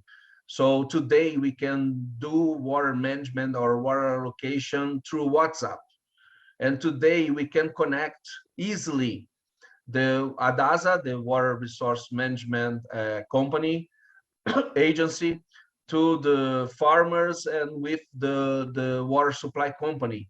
They are friends now. They talk with each other, what doesn't happen before. So the project is much more than generate more water or better water quality, but to create a framework and a governance framework to deal with the water problems in the basin, and helping people or in a rural development or sustainable rural development scheme too. So it's all, everything's connected. That's why we have 17 institutions working on that, each one providing their skills or their abilities or their the things that they need to do concentrated in this conflict basin, what helped a lot during the crisis and still helping, and that's why we won the prize of GWP2. That's it, Francesca. I hope it helps. Hello, Jorge. I am Enrico Brugnoli from the National Research Council of Italy, and I have a question and a comment. I mean, the question was very similar to the one Francesca did, actually. In our experience, forests are actually favoring recharge of water, and they interact positively with climate, because, I mean, evapotranspiration from a forest ecosystem has an influence not only on the recharge but also on the climate, because they favor water circulation, and in turn actually they may increase the amount of rains in the region or in a general area. Another point and another comment is that forest has a positive effect on the organic matter in the soil. And a soil with more organic matter retains more water and can trap more water, and so favoring again recharge. Thank you. Grazie, Enrico. Thank you for the question. If you measure, because I measured till 3 meters of depth, if you measure only 1 meter, you will see this effect of the organic matter. It will retain more water in the surface, but it doesn't mean that it favorizes the groundwater infiltration or the water that reaches the water table and so on. So if you analyze only 1 meter, you probably will have the wrong answer when talking about water recharge. So you need to take care, okay? Because I saw many times in many studies, even here in Brazil, even from colleagues from Embrapa, from the company I work for as a researcher. So you need to take care and you need to measure, because when you go deep, and so you are going to see that the amount of water, because it's obvious for me, I'm sorry to say that, but if you have to keep more biomass, you consume more water, you need more water. Only you have the dormants, but you have to analyze, and I don't have this experience with plants that start to sleep during the cold weather or the period of snow. So you have to analyze that. But if it's green, if it keeps green or growing, it's using water to keep that. So again, if you analyze the biomass or the primary productivity of the land, you will see that the evapotranspiration will be higher, and it consumes water from the earth, from the land. Yeah, so the water will not go to the rivers, and when it goes to the atmosphere, you never know what's going to happen very well. That's the truth about that. Here we have some discussion about flight rivers from the Amazon for the rest of Brazil. We have so many papers about that, but honestly, I have so many doubts on that, because the correlations, it doesn't mean that if I plant again, if I recover the vegetation, the rain will come back. It's the same thing with irrigation areas. We have here areas under irrigation, what improves the evapotranspiration a lot, and the rain doesn't grow up. It doesn't augment. We are talking about global phenomena. We are talking about the temperature of oceans. So it's not that clear. When we're talking about El Niño and La Niña, we are not talking about deforestation. We are talking about the temperature of oceans. And what changed the temperature of oceans, I don't know. I'm sorry, I don't know. And the connections for me and the relations cause effect are not so good. If I make relations today, if you want to publish a paper in Nature, you just say that the temperature in Europe in these years or in this year is connected to the deforestation in Amazon, because the deforestation in Amazon is growing and the temperature is growing too. So there is a correlation, but it doesn't mean that if I recover the vegetation in Amazon, it will return the temperatures in Europe. That's what I'm saying. It's very complicated to say that, and it's a simplification, a dangerous one, because it may represent too much money and with no real results. But I'm fully in favor of the reforestation, the land recover, the forest. Okay, I just want the right things for the right reasons. Okay, don't think I'm in favor of deforestation or things like that. No, I'm not. Okay, but I'm in favor of good land management based on knowledge, on good knowledge. So that's what I try to do with the last paper I showed you.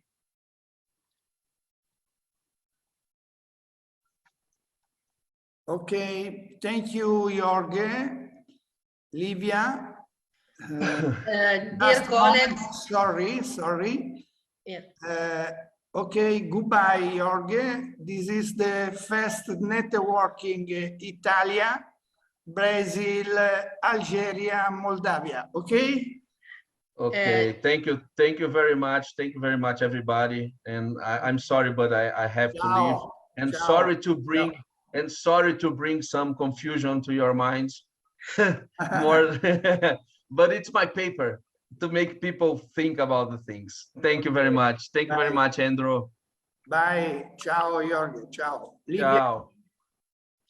Dear Andrew Martini, I suggest to send or to continue tomorrow with my presentation. Today I will send only greetings because at me is also is later, and I have a few minutes physical meeting here at faculty. Okay, to continue tomorrow with my presentation because my presentation also is very long. Okay, nah? Okay, dear colleagues from Algeria, from Brazil, congratulations for your presentation. Very interesting, but very long. Dear Giovanni Sele, President of Alta Scuola, dear Mr. Andrew Martini, dear Dr. Murad Marok from Algeria, dear Jorge from Brazil, dear colleagues from Italy and from Brazil. Hello, everyone. Greetings from Republic of Moldova, from the Technical University of Moldova, from the students and professor of the Faculty of Construction, Geodesy and Cadastre. I am Dean of Faculty of Construction, Geodesy and Cadastre. I am Geodetic Engineering, and I have good experience in to make thematics maps. But thank you very much for the invitation to the Alta Scuola, but unfortunately I cannot participate in physical regime because the admissions at Technical University of Moldova start today, but also have some project to complete also next period. Additionally, I inform you that we are at the stage of changes. For the future, the Agrarian University of Moldova will not longer be affiliated with the Technical University of Moldova.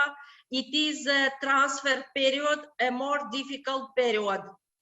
But 4 years ago, I personally went to Italy in Orvieto at Alta Scuola. I participate together with Alta Scuola in the Smarigo 2.0 River Contracts project. And now I ready to participate together in the following project proposal with Italy, the Republic of Moldova, and Brazil and Algeria. Why not?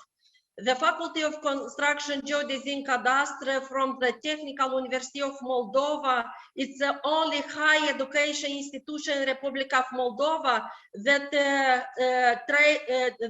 trains engineers in civil engineering, design engineering, site managers, technical managers, site managers and project managers in industrial construction and civil, geodetic engineering, geoinformation system engineer, photogrammetric engineers, remote sensing engineers, cadastral engineers, real estate development engineers, anti-fire protection, civil protection engineers, and lawyers. All right.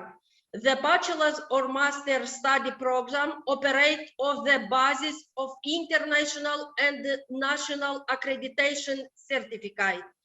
The bachelor's master degree obtained after complete the study of allo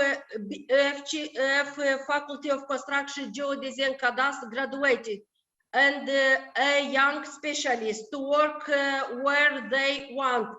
That is the only corner of the world, because the degree are valid on all over the globe, because a Technical University of Moldova, it was implemented Bologna process in 2006.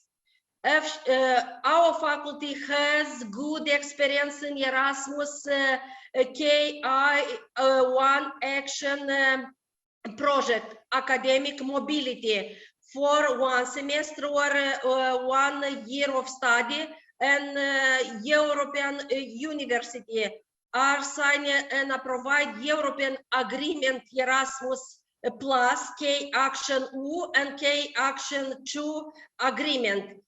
For the master study programs, evaluation and management of real estate has agreement to obtain a double degree with Georgia Saki Yash Technical University from Romania to obtain the double degree. Our students from the first cycle of studies, starting with the second year of studies, participate in a guaranteed specialization internship, and the best can be employed at private company and the state company. And after, if they has time, free time, they start work at the company. Technical University of Moldova, our faculty has 100 agreement signed at the national level with profile enterprise, but we also have many agreements signed with international university such as University of License from Poland, Lublin, Cracovia, Poznan, with Technical University of Civil Engineering of Bucharest, Romania, because I finished my PhD in Romania at Bucharest.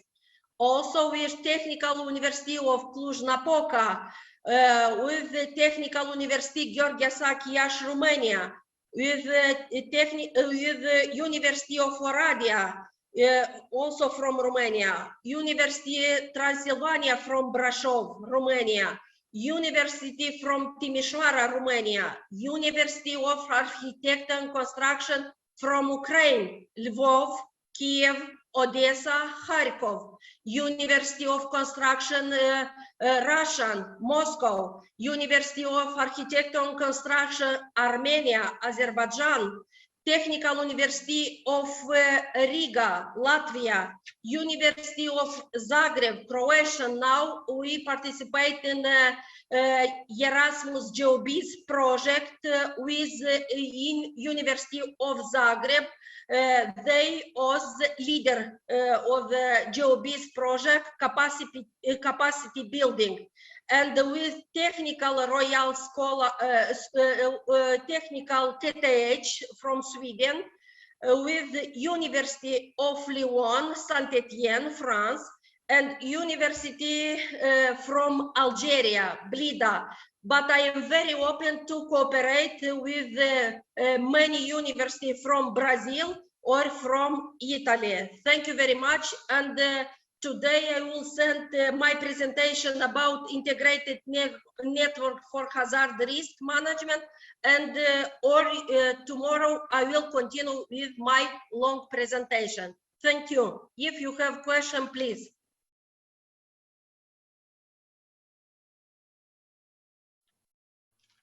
Grazie mille. Ora passiamo la parola a Francesca Greco.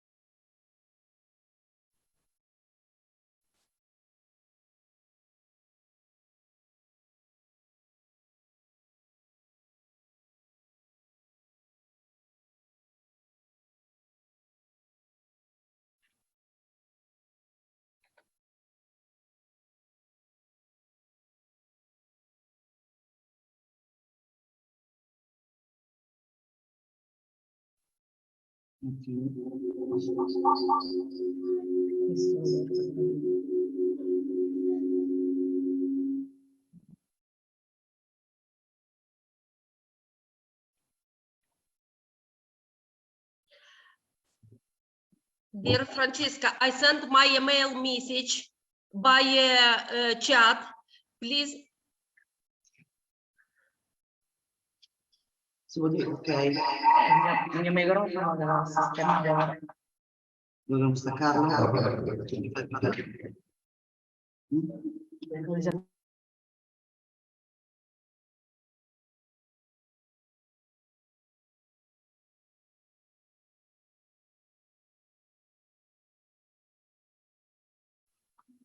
Can you hear me now?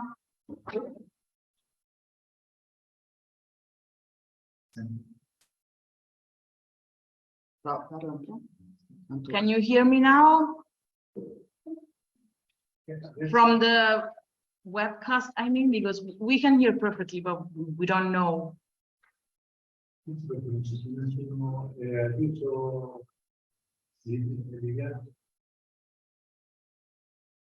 Paola.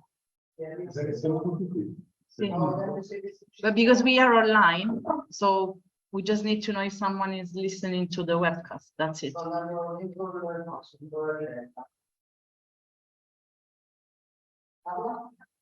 Can we? Okay, perfect. Okay, so thank you, everyone. Thank you very much for inviting me here today, because I'm from Orvieto, but it's actually the first time I talk about water in Orvieto. So I'm extremely happy to be here today.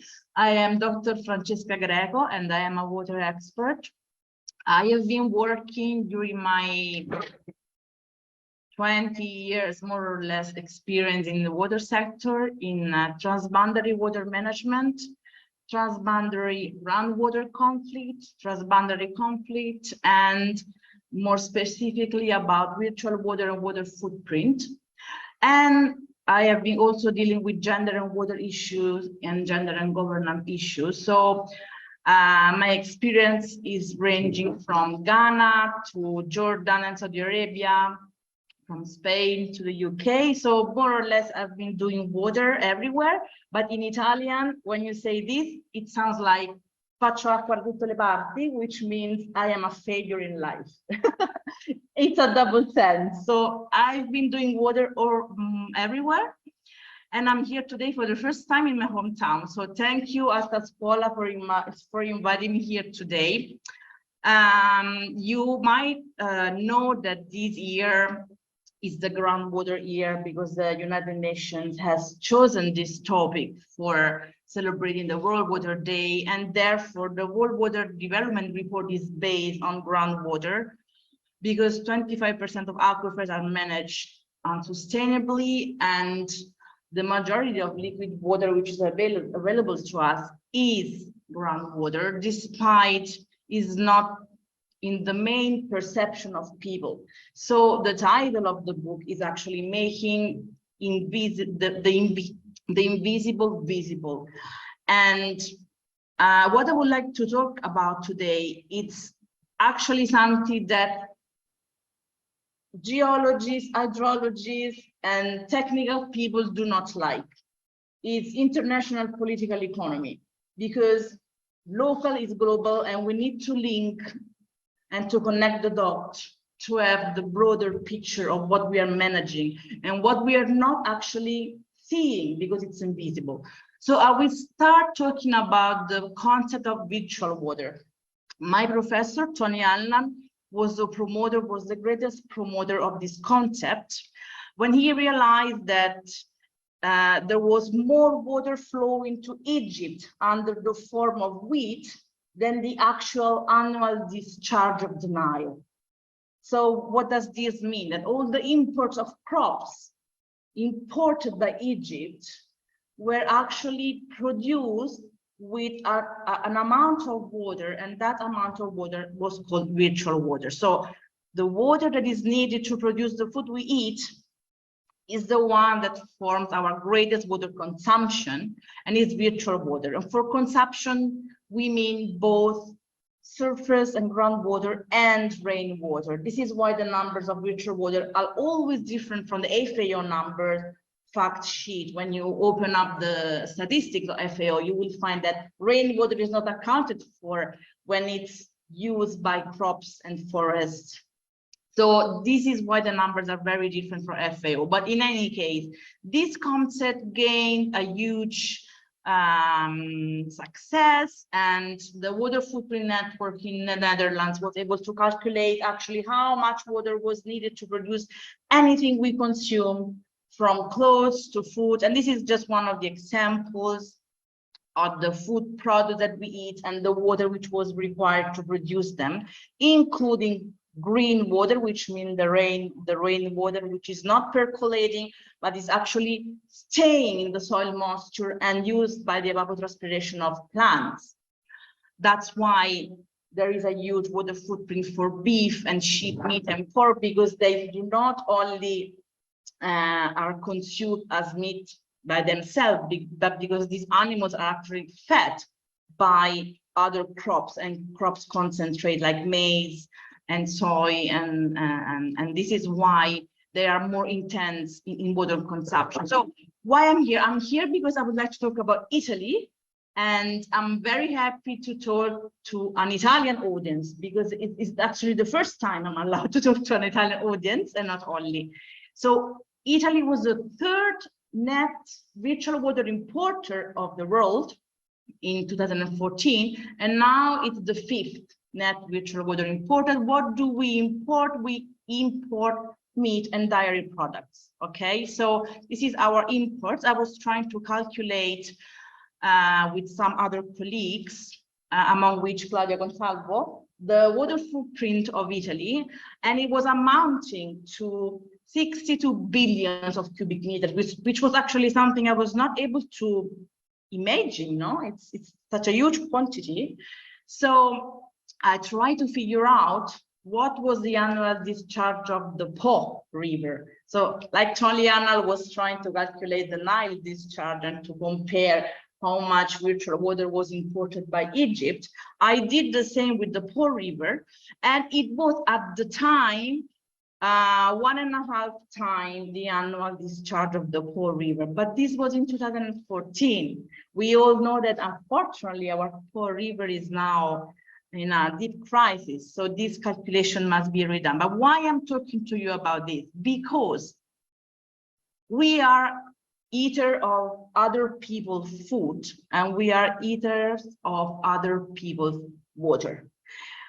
Europe has 40% of its water footprint outside European border. This is the map. As you can see, we import biomass and food, and the water which was used to produce this food, and we consume this food under the form of virtual water consumption. But why I am here and why I'm talking about Italy? Because Italy is in a paradox. Italy is the fifth net virtual water importer, as we saw before, but we are exporting huge quantities of groundwater under the form of irrigated agricultural goods, and it's almost all vulnerable groundwaters. I'm not the one who did the research. This is a research published in Nature in 2017, which is still largely ignored by the Italian government and by the Italian institutions. And we are here. We are the 8th larger exporter of vulnerable groundwater on the planet. So this is a ranking which is not weighted on a scale compared to the percentage of people living in the country, on a percentage weighted on the water scarcity of countries. No, these are absolute numbers. So in absolute numbers, the volume of water that we use for irrigate our exported crops coming from vulnerable groundwaters is huge, and we are the 8th country on earth.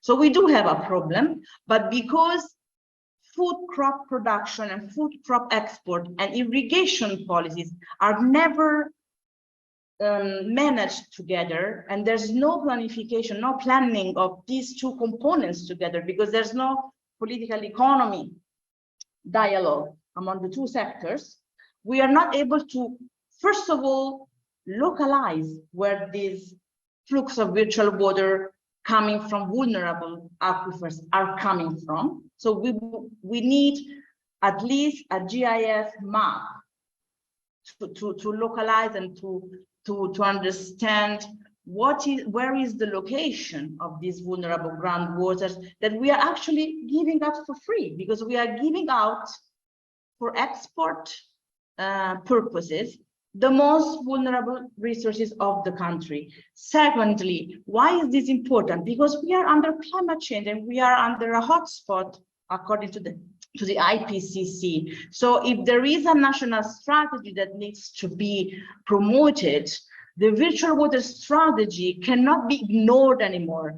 And why can't we do this like Spain is doing? Spain as a virtual water strategy. Egypt, our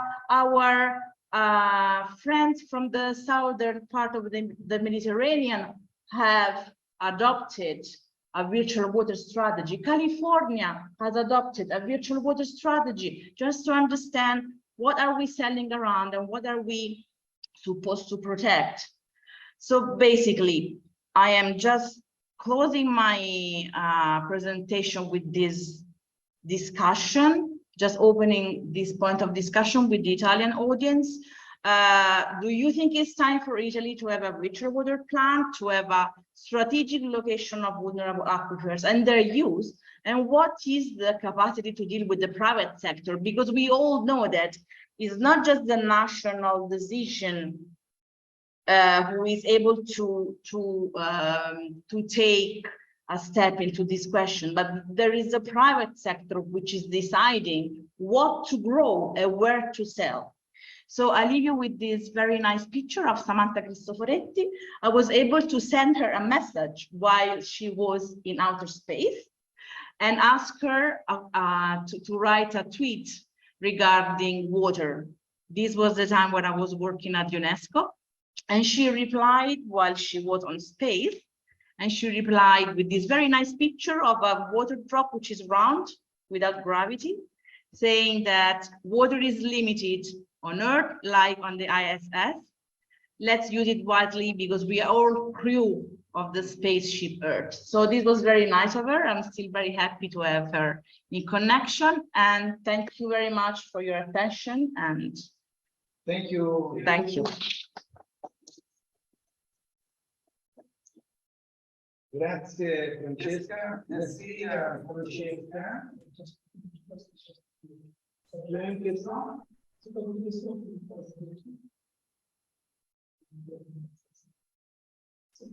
Je pense que tu peux venir là. Tu peux faire la question au micro là, qui vient là. Oui, non mais... Peut-être ici, vous voulez venir. Oui, tu as... Ah, d'accord. Voilà, moi je pense personnellement que en discutant sur le problème de l'eau, que ce soit en Italie, que ce soit en France, que ce soit en Algérie, que ce soit en Tunisie ou un peu partout, je l'ai dit ce matin que, bon, souvent on dit que tout le monde pense que la prochaine guerre, c'est ça la guerre de l'eau. C'est ce qu'on dit, hein. Parce que les pays qui possèdent de l'eau, maintenant, c'est devenu une arme. Maintenant, il faut survivre. On ne parle pas de vie, on parle de survie. On est en train de chercher la vie. Avec tous les changements actuels météorologiques, la sécheresse, le problème de la banquise, la remontée des eaux, la sécheresse et tout ce qui se passe actuellement, je pense qu'il faut que le monde entier soit solidaire. Parce que ce n'est plus maintenant le problème en Europe, ce n'est plus le problème en Afrique, ce n'est plus le problème en Amérique, mais c'est un problème qui concerne tout le monde. Alors il faut renforcer, il faut aller devant, il faut penser à des stratégies efficaces. Il faut travailler sur les 3 thèmes, à court terme, à moyen terme et la vision à long terme. Parce que nous, on est en train de parler, ce rapport que Francisca, ce qu'elle a présenté maintenant, c'est que ce rapport qui se fait entre nourriture et eau, ça veut dire qu'il y a une trilogie de dominance. La trilogie de dominance, ça va nous mener vers l'existence. Nous, on est en train de mener un combat actuel pour confirmer notre existence sur Terre. Parce qu'on est arrivé à un certain niveau, mis à part les guerres, mis à part les maladies, maintenant il y a un problème de l'eau. Vous avez vécu, tout le monde a vécu dernièrement le problème du Covid. Et puis, imaginez le Covid, et il y a pas mal de gens qui sont morts.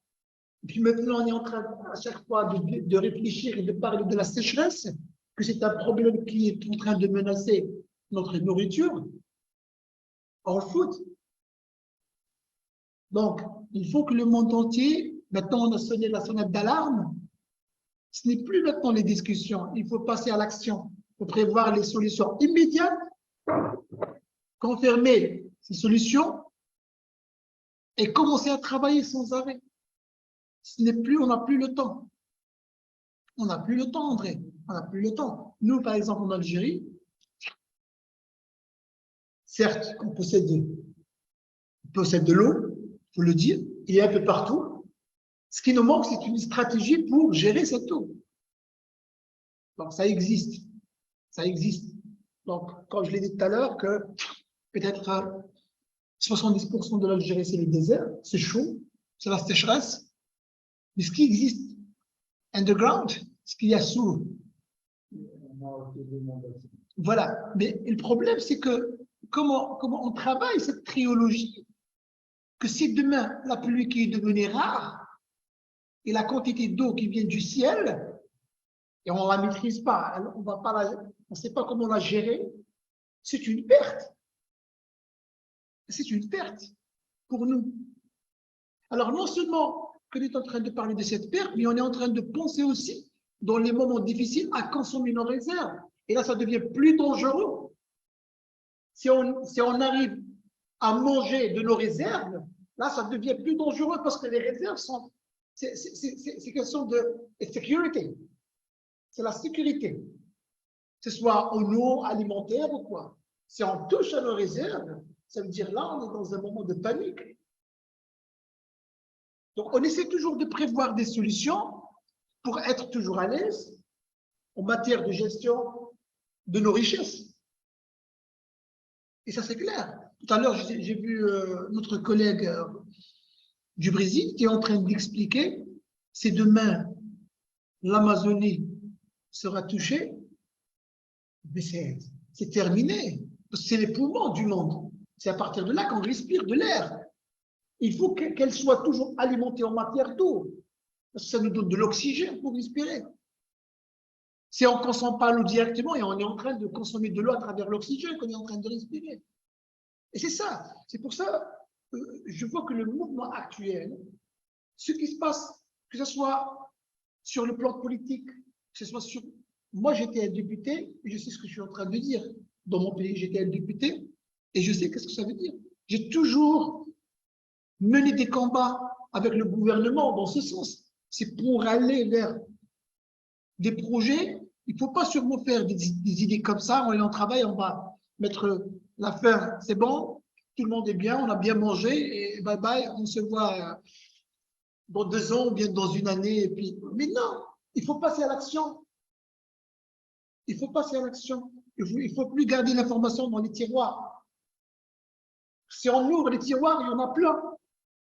C'est bon, on est arrivé à un certain moment de dire basta, ça suffit. Maintenant, il faut commencer à travailler réellement sur terrain. Donc, le rôle des associations, le mouvement associatif est très important. Moi, je le dis. C'est pour ça que je suis venu avec l'association de Alta Scoop. C'est bien, on peut créer une petite jonction pour fabriquer un système de coordination pour sensibiliser. Ça, c'est le domaine. Nous commençons à avoir le même problème dans la Méditerranée, c'est-à-dire l'Espagne, le sud de la France, l'Italie, même aussi la mer Adriatique, jusqu'à la Grèce, le nord de l'Afrique. Ben c'est ça, c'est tout autour du bassin méditerranéen. Le même problème, sécheresse and flash flood. Sécheresse and inondation. Ben c'est pour ça que j'ai aimé ce qu'elle a présenté, c'est juste dans le sens de la sensibilisation.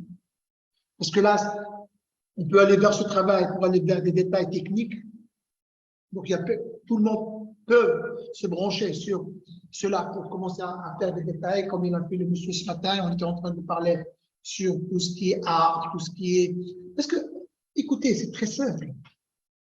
Si on n'arrive pas, moi je fais la conclusion, si on n'arrive pas à faire la protection de notre environnement, c'est terminé pour nous. Parce que la protection de l'environnement, ça concerne tous les niveaux. Si on est arrivé à parler de l'eau comme un facteur de vie, il a été toujours le facteur de vie, depuis des siècles et des siècles, depuis la naissance de l'être humain. Elle est née, l'eau, elle est née même avant l'être humain. Et c'est clair, parce qu'il n'y avait pas de l'eau, il n'est pas venu après. C'est clair. Donc, si on travaille une politique, que ce soit nationale ou internationale, que ce soit national, chacun travaille dans son pays, ou international, la coordination avec le mouvement associatif est très importante. Donc, ce que vous êtes en train de faire, moi, je vous encourage. D'ailleurs, je vous encourage parce que réellement, on a besoin actuellement de ce mouvement qui soit vraiment actif. Est-ce que vous avez compris? Est-ce que vous avez bien compris? J'espère que je peux traduire en anglais, mais je ne vais pas prendre beaucoup de temps. Donc, voilà, je m'arrête là et j'espère qu'on pourra encore rediscuter, on aura le temps pour rediscuter. Après, demain, on va continuer. Maintenant, encore 10 minutes, parce que je dois présenter des petites choses du projet dans lequel on est en train de travailler. Donc, ça fait quelque chose de pas long. Alors, je vais laisser.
Allez.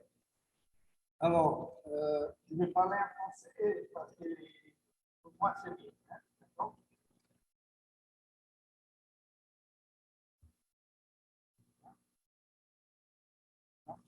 Oui. Alors là, questa è come si fa a spostare. Voilà. Alors, notre projet s'appelle ACARO, c'est l'acronyme de Climate Adaptation Resilient Action Orvieto. Alta Scuola, c'est le projet leader. Le financement, ça revient du programme du développement rural de la région ombrienne. Ça, c'est le numéro du projet, je crois. Ça, support, ça c'est en anglais. Je l'ai aussi en français. Support for joint action for climate change mitigation and the adaptation and the support for common approach to ongoing environmental projects and targets. On est là, hein, et on travaille dans le bassin versant de la rivière Paglia. Ce matin, nous, on est passé par là, dans la rivière Chiani.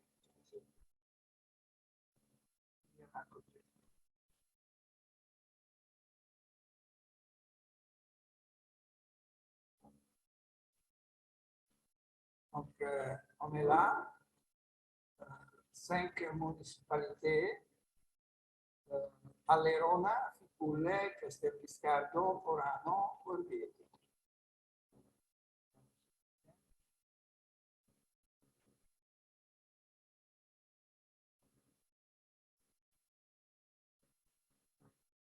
On a 3 focus areas. Ça le problème, il faut expliquer.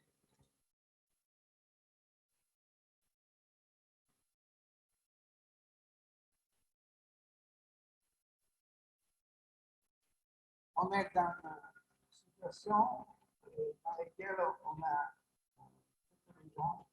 beaucoup de problèmes au point de vue de la sécheresse et aussi au point de vue des inondations.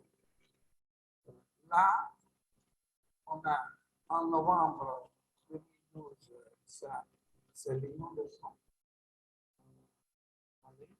Et donc, ça, c'est la sécheresse dans le même point. Ça, c'est le palia. Donc, mois de juillet, sécheresse. Au mois de novembre, inondation. Le projet ACARO travaille sur à peu près 1000 hectares. Public and private.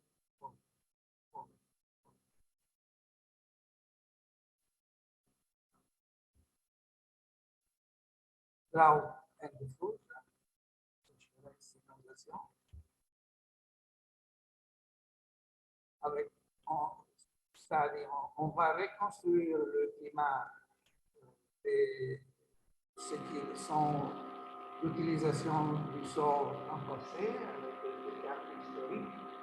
On va voir ce qui se passe après 50 ans. Et là, on va voir Fresh Food 2012. Ça sont la rivière Paglia. Ce matin, nous, on était là. On était là. Voilà. Hein? Donc, ça c'est le 12 de novembre.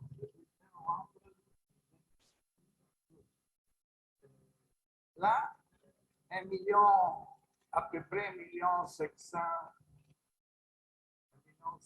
mètres cubes d'eau, 1 million là-bas, c'est-à-dire on a plus de 10 millions de mètres cubes d'eau. Donc, on a abaissé ça. Il y avait tout le débit à la base, avec Chiani, Paglia.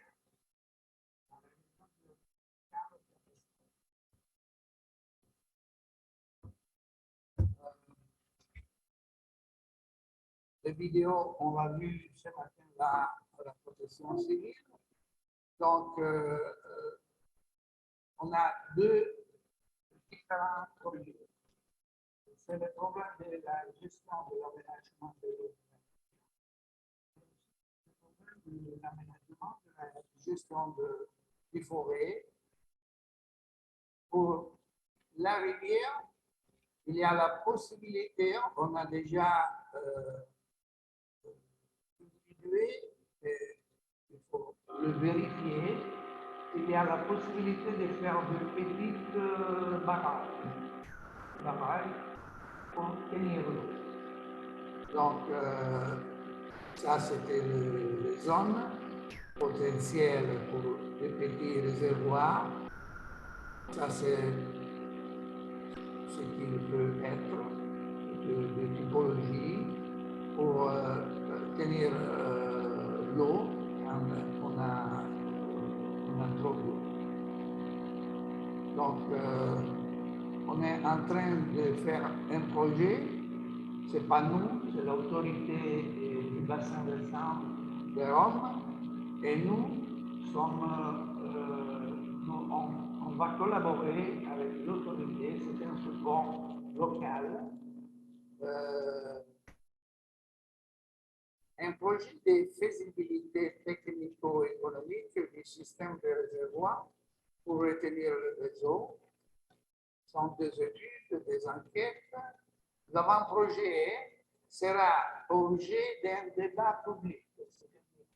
On va mettre des préliminaires de la possibilité de faire des barrages, à l'attention de beaucoup de personnes. Le bassin de Alia, on a 23 communes, 3 régions, de la région Toscana, la région Lazio, la région 3 villages.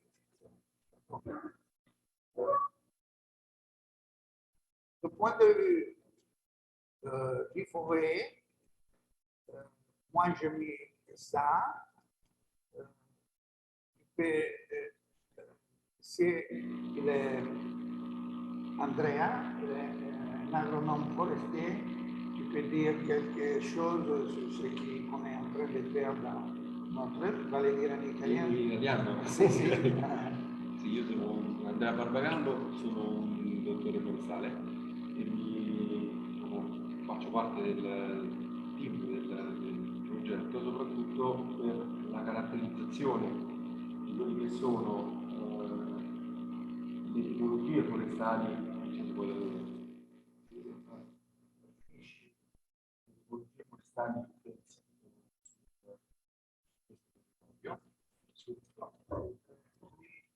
Poi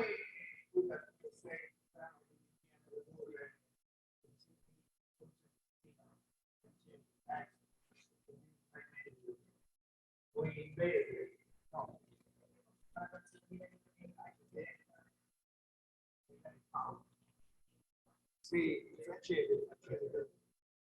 Allora, ripeti quello che hai detto.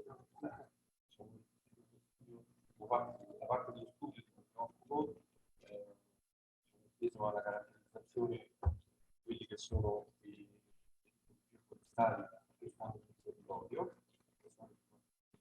e partendo da questa caratterizzazione, soprattutto partendo da un'analisi per quanto riguarda gli aspetti culturali dei boschi,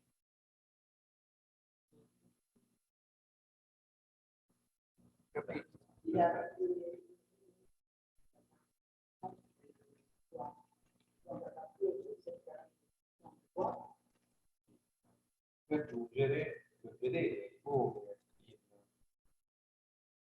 i nostri boschi, i nostri suoli postali reagiscono a quelli che sono i cambiamenti climatici, si adattano meno a quelli che sono i cambiamenti climatici, quindi andare a determinare quelle che sono le forme di gestione, le forme di pianificazione che meglio si adattano a questi cambiamenti climatici, cioè cercare di individuare forme di silvicoltura, quindi forme di trattamento dei boschi, siano consone a quello che è avvenuto, cioè comunque il trend di riscaldamento e di riduzione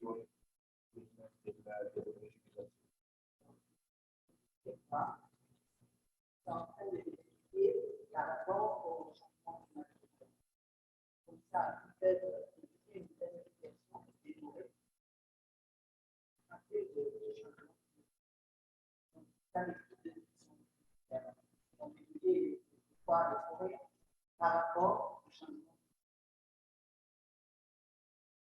cercherà di studiare quelli che sono non solo gli effetti climatici della produzione di legno, ma nei confronti del, diciamo, di tutte quelle che sono le, diciamo, ecosistemiche che sono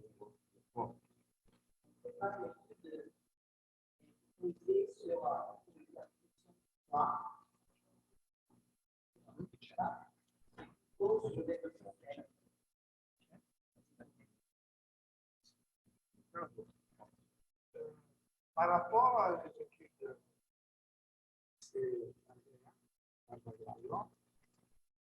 ce matin, on a parlé là, donc l'Institut de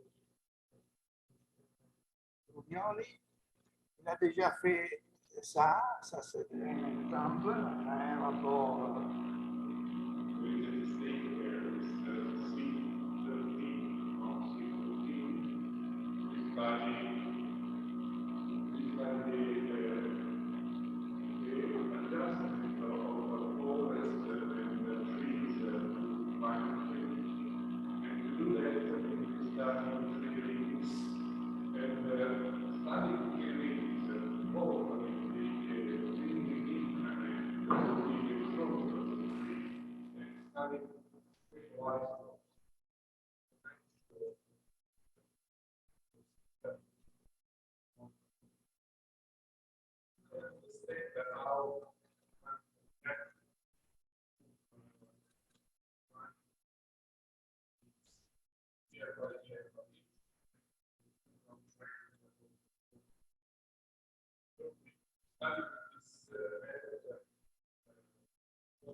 So water, and so can increase the recharge, you can anyway implement, and especially they contrast, I mean, the certification of the land and the soil, because soil, when you deforest an area, I mean, you use organic matter in the soil. In addition to that, we are studying globally in the ACARO project all this aspect in several species and trying to understand, I mean, for instance, difference between evergreen quercus oaks compared to deciduous oaks like Quercus robur or Quercus pubescens compared to Quercus ilex. And this more or less it. I mean, as a final comment, I want to comment also what Francesca said about water. I mean, there is a real emergency in Italy, as in Europe and everywhere, we're losing, for instance, all the glaciers below 3,500 meters. And, on the Alps, I mean, the glaciers on the Alps are feeding most of the European rivers, not only Italians. I mean, most of the river in Europe starts from the Alps. And so losing all these glaciers that would change the geography of water all over Europe. So we have to take care of this, and we have to have engineers to project a bit more dams and way to conserve water in other ways, because if there is no more ice, we have to do this. So the project ACARO locally is very important, but we have also to think a bit globally or at a more regional scale. And forests together with, can help in solving all this problem. Of course, I mean, forests, as you said, I mean, giving us oxygen, are fixing more than 1/3 of the CO2 that we are burning and sending in the atmosphere. Fortunately, 1/3 is taken up by forests, 1/3 is taken up by oceans. So just a part remains in the atmosphere. Otherwise, we will be dead already. So, I mean, we have to conserve all this, act for the future to convert our economies to a more sustainable economies. This is the agro-meteo station in San Faustino, yes. And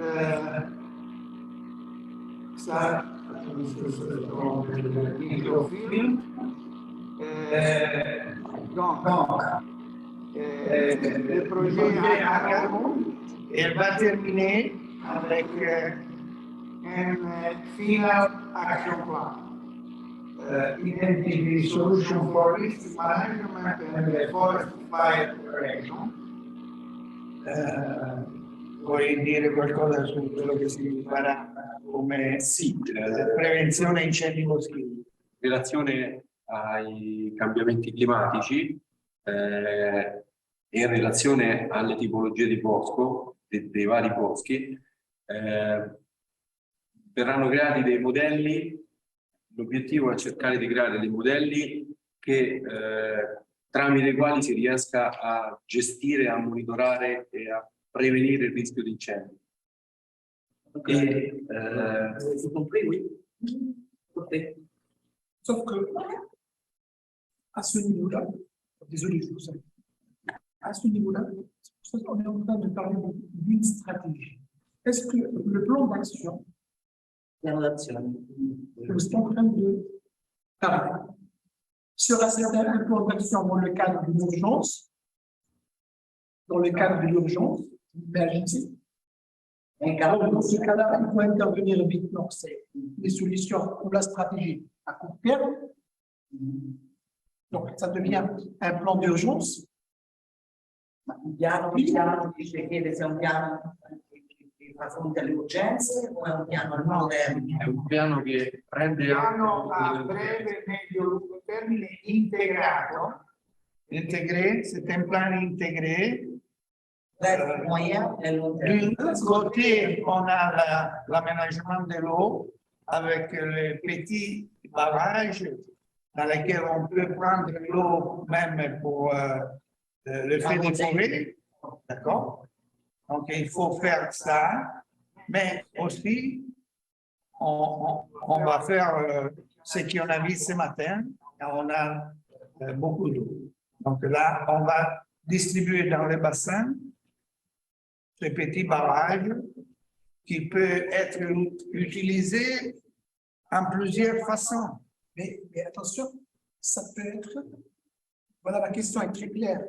Est-ce que c'est des solutions considérées comme des solutions provisoires pour certaines situations, ou bien c'est des solutions qui sont durables? Non. Parce que maintenant, on est en train de prévoir des solutions, parce qu'on est dans le cadre de l'urgence. Mais chaque année, ça se répète. Est-ce que c'est des solutions durables? C'est bon, on a trouvé la solution, ou bien on est là en train de gérer les situations parce qu'on n'a pas le choix? Oui, d'accord. Mais attention. C'est pour ça que je suis en train de parler des plans d'action, par une stratégie de sauvegarde. Donc, le plan d'action, une solution durable. Donc, c'est pour ça qu'ils sont en train d'étudier les voies et ils ont l'intention de faire des plans pour faire effacer ça. On est encore en train, jusqu'à le mois de mai de l'année prochaine, on va étudier encore. Donc, nous, en Umbrie, en Italie, mais dans cette région, on a beaucoup de arbres. D'accord? Alors, quelqu'un, il va dire, ah, il faut planter encore des arbres. Il faut planter encore des arbres. Pourquoi? Cioè, qualcuno dice, bisogna mettere ancora alberi, perché questa è la soluzione.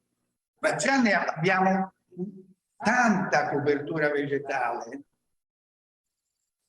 Noi ancora non sappiamo, encore, on ne sait pas ce qui nous attend dans les prochaines années.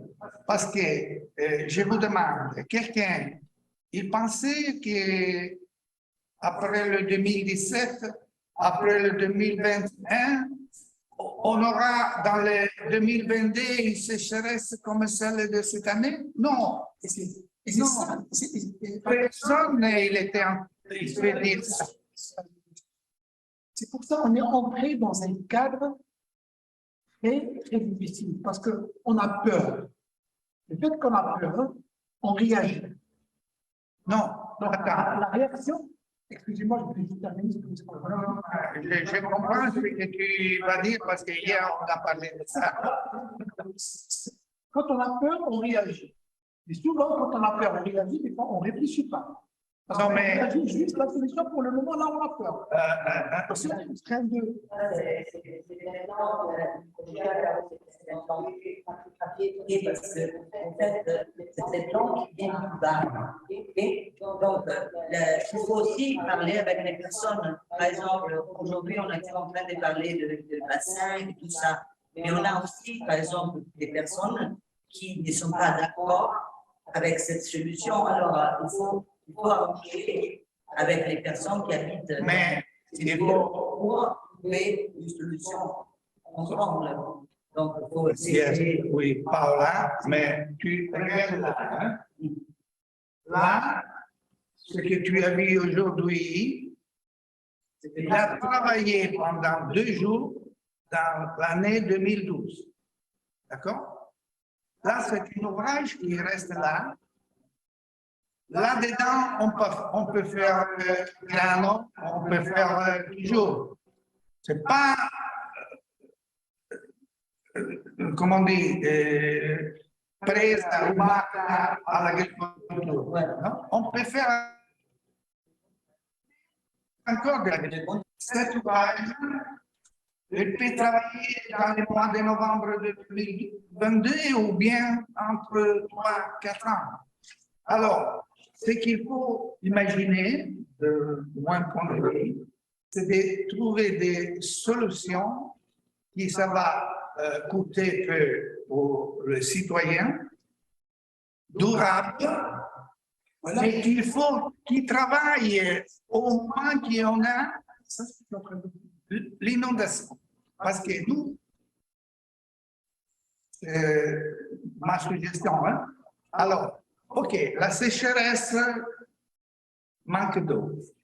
Alors, où je trouve l'eau quand je ne l'ai pas, où je vais la chercher l'eau souterraine, si j'ai une nappe, mais s'il n'y a pas de nappe, ou il y a des nappes avec beaucoup d'organologenati, c'est-à-dire beaucoup, come si dice inquinati? Voilà. On peut l'utiliser pour l'agriculture, mais on ne peut pas l'utiliser pour donner à les citoyens. Alors, nous, on est une situation, une plaine intra-appenninique, c'est-à-dire on est au centre de l'Italie. Du point de vue morphologique, du point de vue géologique, c'est une situation particulière. Bon. Du point de vue hydrologique, historique, du point de vue historique, on a beaucoup de, comment je peux dire, de documents qui vont nous dire que même les Romains, il y avait le problème des inondations de la rivière Paglia, parce que les inondations de la rivière Paglia, il arrivait à Rome. Donc, ils ont fait eux-mêmes des ouvrages. Ils ont fait aussi, ça c'est une historique très longue, c'est-à-dire la rivière Paglia et la rivière Chiani, elle venait sur la rivière Tevere jusqu'à Rome. À un certain moment, il y avait les Romains, ils ont dit il faut faire dans les plaines où il y a l'eau on ne sait pas si c'est au nord ou bien au sud. Alors, il y avait une grand problème de gestion de l'eau entre la ville de Florence et la ville de Rome. Parce que les Romains, ils disaient, il faut prendre la rivière Chiani et la amener vers Florence. Florence, il disait non, je ne veux pas trop d'eau. Et là, ça a été une guerre entre les Romains et la région de Florence. Maintenant, on a une situation, celle qu'on a vue. Donc, oui. J'ai une question pour toi, Joe. Mais tu as dit qu'il n'y a pas de nappes à rechercher ici parce qu'il y a trop de pollution dans les nappes aussi? Non, quel est le problème avec les nappes? Est-ce que tu peux rechercher artificiellement les nappes ici o il n'y a pas de nappes à rechercher? No, no, abbiamo una falda dentro la valle del Paglia, ma praticamente ricaricare la falda si può, ma attenzione, ripeto, queste casse di espansione che sono in fase di studio potrebbero in alcune situazioni diventare anche zone di ricarica dell'acquifero. Ok, però attenzione, tu sai bene che questa è una vallata che è attraversata dal metanodotto, dalla ferrovia vecchia, dall'autostrada, dalle vie, e praticamente l'acqua di falda di questa zona è utilizzata per irrigazione poco più. Allora, il problema è complesso, non si discute, non è che c'è una soluzione, diciamo, scritta o un Vangelo, il problema è complesso, ma lo è ancora di più perché per ricaricare la falda ci vuole l'acqua, ma se qui piove più, come facciamo? Allora, noi in questo momento, dal punto di vista storico, ci troviamo, a mio avviso, di fronte a un bivio. Abbiamo la capacità di leggere il passato di quello che è accaduto, ma a mio avviso hai voglia di fare i modelli, hai voglia di PPC, hai voglia di quello che ti pare cosa succederà tra un anno, tra due, fra tre o fra quattro, sarà un contesto che io immagino che sarà. Perché? Perché qui gli scienziati si metteranno a discutere e ci sarà chi la pensa in un modo, chi la pensa in un altro. Costruire delle infrastrutture durevoli su scenari di futuro che magari tra 4 anni o tra 5 te cambiano è una scelta difficile, molto complessa.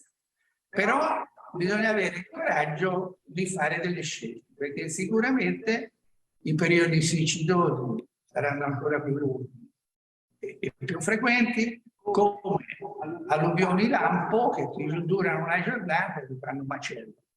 Allora, da una parte io credo che noi abbiamo il dovere proprio sociale di difendere la popolazione dalle alluvioni, perché l'alluvione può creare dei morti. Dobbiamo difendersi anche dalla siccità, sì, però si può anche decidere di bere mezzo litro d'acqua invece che 1 litro. Si può anche trovare dei sistemi irrigui che consumino meno di acqua. Allora, rispetto alla siccità, il primo, secondo me, intervento è il risparmio idrico rispetto a gestire la siccità. Perché se non risparmi acqua, non ce n'hai se non sei in grado di stoccarla quando ce n'hai troppa. Allora, rispetto al tema che le dighe non si andano a fare più, perché interrompono i corridoi ecologici, va bene, possiamo anche decidere che non si fa più nulla, però ci beccheremo i nostri disastri una volta ogni 5, una volta ogni 10, una volta ogni 20 anni. Questa programmazione dovrebbe essere fatta anche in funzione di quali saranno le azioni di carbonizzazione di livello globale, cosa complessissima, perché è chiaro che se noi in qualche modo riusciremo a tamponare l'incremento di gas serra, dovremmo dimensionare determinate infrastrutture a quello che è la situazione attuale del mondo, perché non è che migliorerà in un giorno, anzi non migliorerà nemmeno in 10 o 100 anni, probabilmente ci vorrà di più. Se invece continuiamo a crescere, gli scenari diventano catastrofici, per cui è anche difficile fare qualsiasi previsione. Io volevo solo sapere il trade-off evaporativo tra uno specchio d'acqua di una mini diga e ovviamente una calda che non c'ha praticamente evaporazione. Allora, cioè, in questi scenari sono stati calcolati.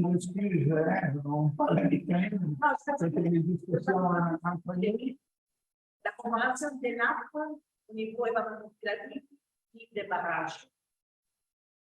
Quindi, per esempio,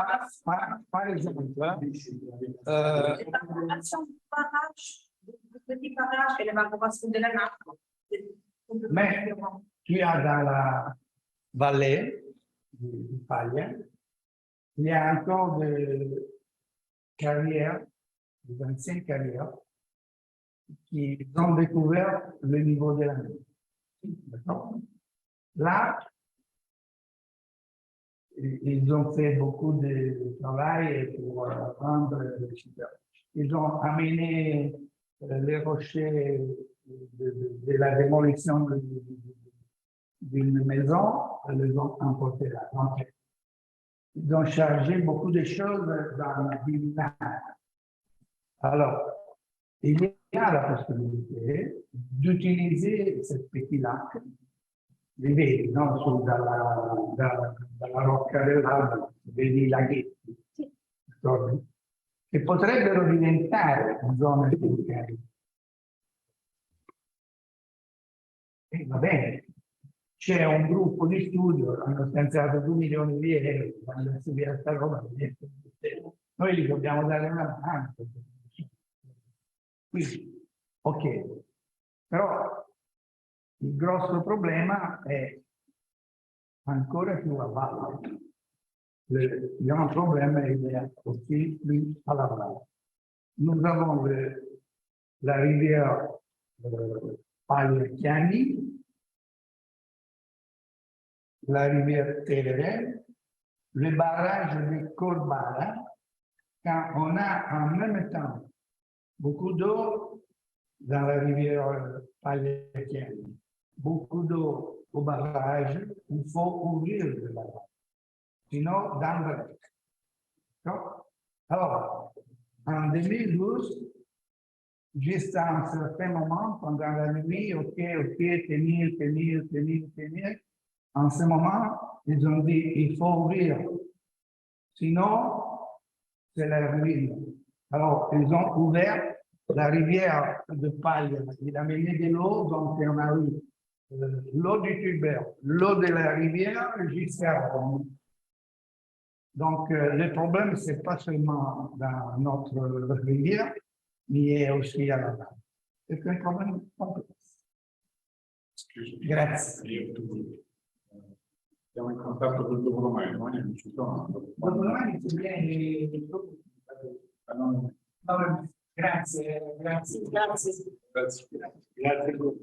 Bon, je pense le tempo che abbiamo terminato. Grazie a tutti, grazie.